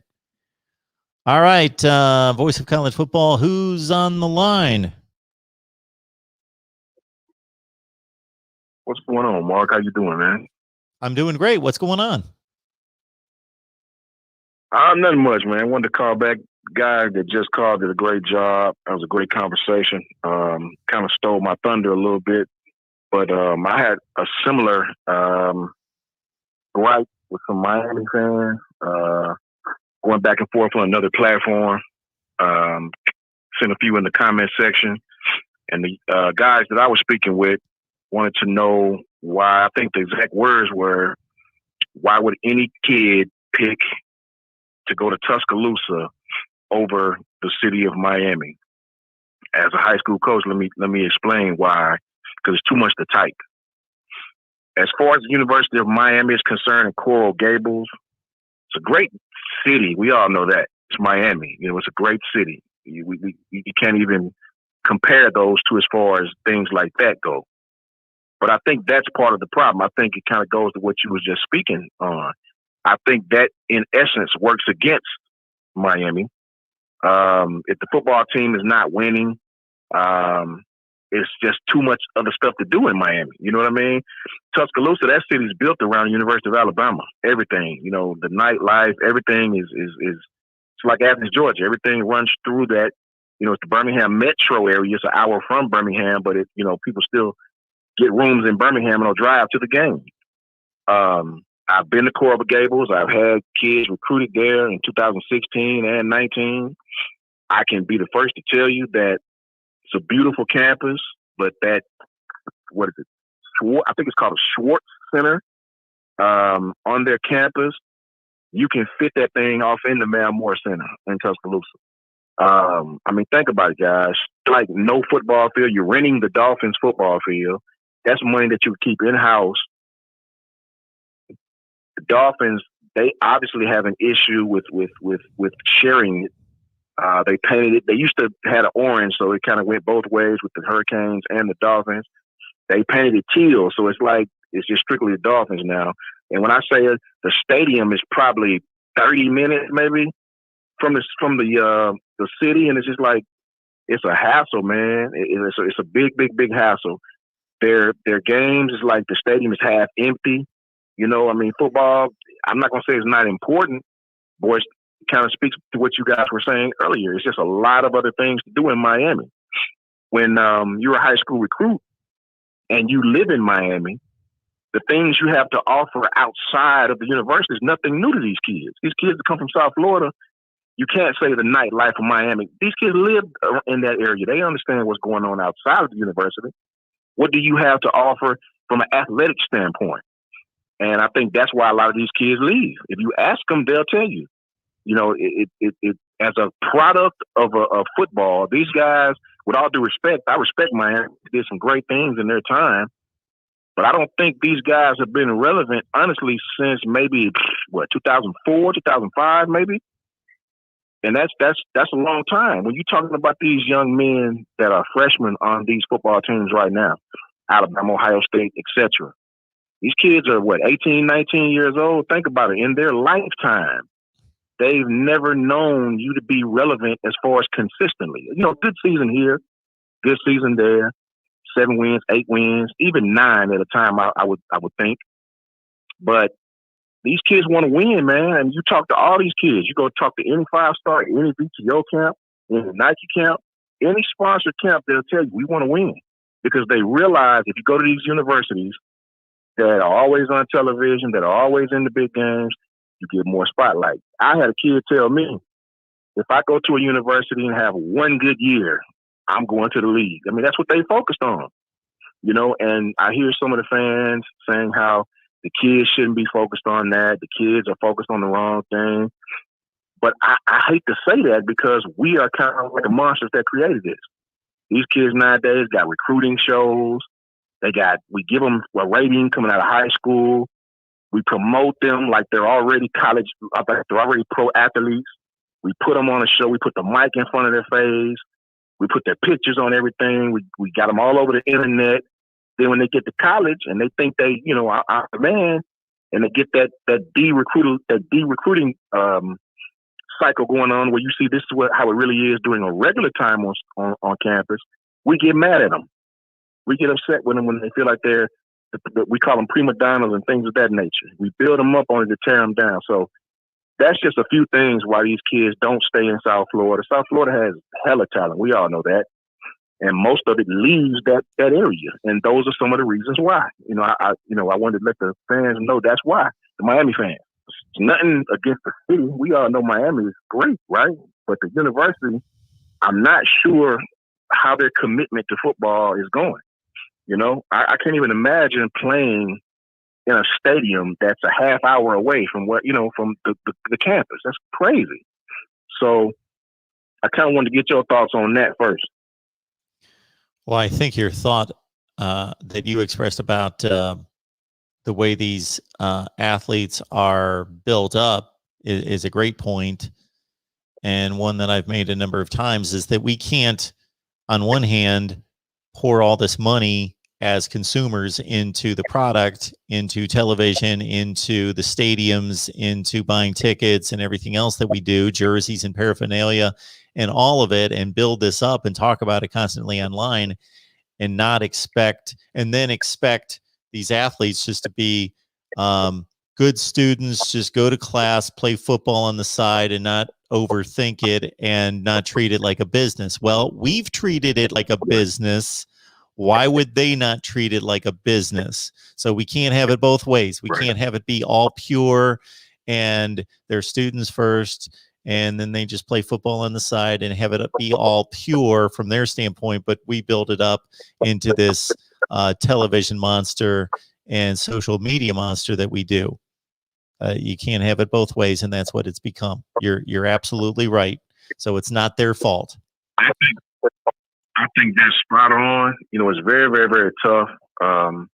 We was having some conversations with some guys I knew, and they didn't understand the name, image, likeness. They just think that's the most disgusting thing. And I told them, to kind of get their attention, I said, guys, you know what you guys are thinking about? You're thinking just like 40-year-old men. We are 40. That's kind of my point. I said, can you imagine playing for a university? Let's just say you come from a family that wasn't poor, but by far wasn't rich. Both parents are working, making ends meet, kid in college playing football on a football scholarship. I came from this. Let's just say your parents can't afford to send you $100, $200 every week. It's not $1,000 in your bank account as a freshman. They're just making it by. Let's say you're the star athlete into your sophomore, junior year. Let's say you're driving down Memorial Parkway. You see your face on a Tractor Supply billboard that someone who was a booster for the university, who was allowed because you play for the university. So the university owns the rights to your money they're paying for you to go to college. They got your face promoting such and such as tractors. People love University of Alabama around here, so they're coming to buy tractors and asking the guy, do he know you personally? He'll met you a day in his life. Guy's sales have went up. I see something wrong with that. And that goes on here a lot. These kids are constantly put out there to let these people sell their products and, just all around town. And the people who own these businesses don't even know the player. So I have a great deal of respect for the University of Alabama, but I also understand this is 2021. If you are going to use someone's face, someone's name, someone's likeness, any of that young man should be able to profit up. I think it's extortion. I don't understand how the NCAA on one hand can tell you we're not going to use, you better not sign autographs for money. You better not do that, or you're going to put your entire university on probation. But these guys can charge you for everything. I don't know how many people have been to a Division I university football game lately, but I know here in Alabama, man, listen, the money these guys are making every Saturday is astronomical. It's astronomical. So if you're going to continue to use these kids' faces and names to promote things, and you don't have no relationship with the kid outside of a connection with the university, I am all for these young men profiting some sort of way off of their face, off of their name. You know, I just am. I just feel like it's time. I feel like the scholarship has not changed since I was in college. You know, outside of the little snacks they can legally give them now. So it's just time, man. I really don't understand the NCAA. You know, like this year, perfect example. You take the conferences, Big Ten. I mean, I don't think people really understand the magnitude of what Ohio State did. You know what I mean? If you had left it to the Big Ten, this conference would have never even played football, man. They would have never even taken the field. Those fans was like, damn that. Pardon my language. Ohio State fans, I got so much respect for those guys outside of wanting to beat you, but I respect what those people done. Those people said we wasn't having it. We're not having it. They stood up. They talked against these guys. They let them know what we wanted. They stuck together. That's what it's about, man. That's college football at its finest to me. That's what college football is supposed to be about. The fan, the student athlete, the experience. Not a bunch of dudes in suits making rules and things to benefit themselves and beating their chest and tooting their own horns. I got a huge problem with that, man. I played this game, so I understand how it is to play college football as opposed to what some fans may not. I understand the tutoring sessions. I understand the 6 a.m. weight room sessions, then going to class at 8. I get it. It's very, very difficult. It's extremely difficult. And a lot of those kids don't come from homes that are super financially stable. So playing college football is tough in itself. So I respect the fact that we're trying to move in that direction. I hope everything works out. I hope everything kind of evens itself out with name, image, and likeness. And I keep hearing people say the rich will get richer and things of that nature. That may be true. That may be true, man. But at the same time, what are we going to do? You know, these kids are getting smarter. They're more socially conscious. They're more business savvy. They understand. We're not going to be able to, you know, keep the cloak over these kids' eyes like they did when I was in college. You know, social media is, hey, man, it's a you know what. Social media is a you know what, and it can be used in a great way, and it can also be used in a bad way. I want to get your thoughts on that as well. Yeah, I appreciate the call, SPHS. Yeah, thank you so much for calling in.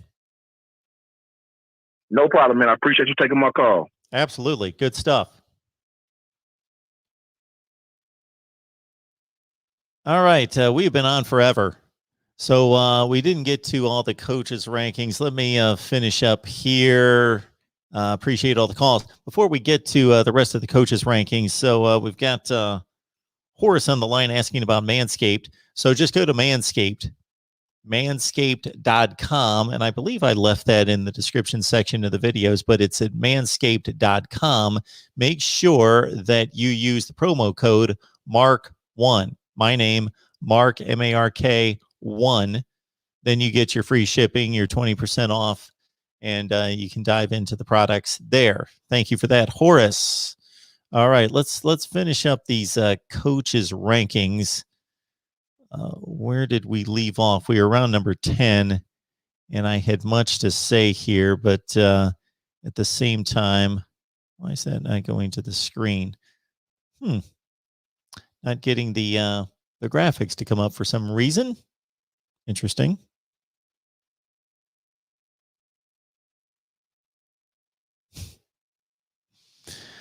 I don't know. So anyway, the CBS coaches rankings were pretty straightforward, I thought, early on, and then we caught some issues between 10 and 15. I started to point those out. Now I can't even pull up the graphic for some reason. It's not clicking on. Very odd, very odd, very odd there. See if that'll come up. I don't know. That finally came up. Okay. Well, there we go. Okay. So where are we? Once we were at, we were finishing up right there.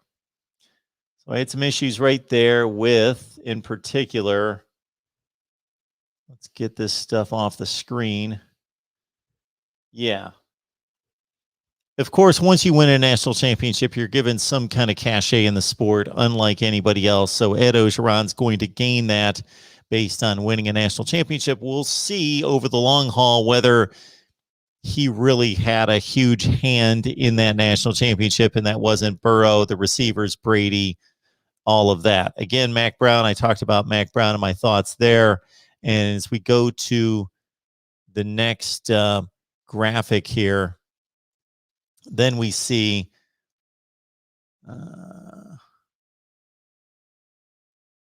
we saw Dan Mullen in Florida. I think Dan Mullen's rated a little bit too high, slightly. Iowa State, Matt Campbell at number 9. Northwestern, Pat Fitzgerald at 8. I'm good with those. And Kirby Smart at 7. Again, it's difficult to compare a coach at a program like a Georgia with everything that's going for them versus an Iowa State or Northwestern. And again, I'm not giving this anywhere close to the analysis that I gave the earlier ones, but Texas A&M and Jimbo Fisher, Chip Kelly, I would argue Jimbo versus Chip Kelly. I would give the nod to Jimbo. I just think he's much more innovative as a developer of quarterbacks and on the offensive side. And then pretty much anybody's going to rank anybody not named Mark Rogers, the voice of college football, is going to automatically go Saban 1. Of course, get that. He is. Dabo 2, and then they're going to flip-flop either Day and Riley or Riley and Day. That's going to be the top 4 for anybody out there. I give it a little bit more thought than that. I don't think it's all about winning, but when you're given the keys to a kingdom versus you're given the keys to a shack, that needs to be taken into consideration. All right, good stuff from everyone tonight. Thank you so much for the calls. Again, keep in mind, if you're looking for Ohio State football talk live, that's going to be on the Ohio State channel every Wednesday at 2, every Wednesday at 6. Florida State shows, they're on the Florida State channel. Miami shows are on the Miami channel. Nebraska shows on the Nebraska channel. Oklahoma on the Oklahoma channel, which we have one coming up Friday at 2:30 Eastern time, Oklahoma Live. Our first one, very successful. Thank you so much for that. Actually, more people watch those shows than watch these call-in shows, which kind of surprises me because it seems like the response we get in the call-in shows is rather good, but people just generally don't find them. I don't know. Regardless of the situation, we've been on here forever, so I thank you so much for hanging on for 2.5+ hours right here at the Voice of College Football. We got Miami Talk coming up tomorrow at 5 live, and otherwise I'm going to bury myself in analytics to bring you quality content here. A lot of national stuff right here on the main channel. And this is just kind of a further dissertation to what I presented the other night in giving a outline of what this channel is going to look like going forward right here at the Voice of College Football. Again, analytics, discussion, debate on the national level right here on the main channel. We've got 22 team channels where we're going to cover, of course, those teams right here at the Voice of College Football. Thank you so much, everyone. We will see you tomorrow at 5 Eastern for Miami Live on the Miami channel. I think when Cheryl speaks, stop. We stop and we answer the question or respond to that. Mark, do you think Buckeyes will pick up 5-star Zach Harrison and Amari Abor 2020? Oh, Zach Rice. Yeah, I can't say that I've got a strong. I'd just be shooting in the dark. Of course, they want to. I believe that they. I don't know where their leans are as we stand right now. Better question on the recruiting front, always for other guys when we bring on our Ohio State experts. So I'm not a recruiting guy. I will tell you what I think, but in terms of having that thought process about who's leaning where, that's just not going to happen. All right. That's why we bring in the experts on recruiting. Horace, thank you so much for that. Appreciate that. To everybody else that's jumped on here, David and Lewis. Thank you so much for that.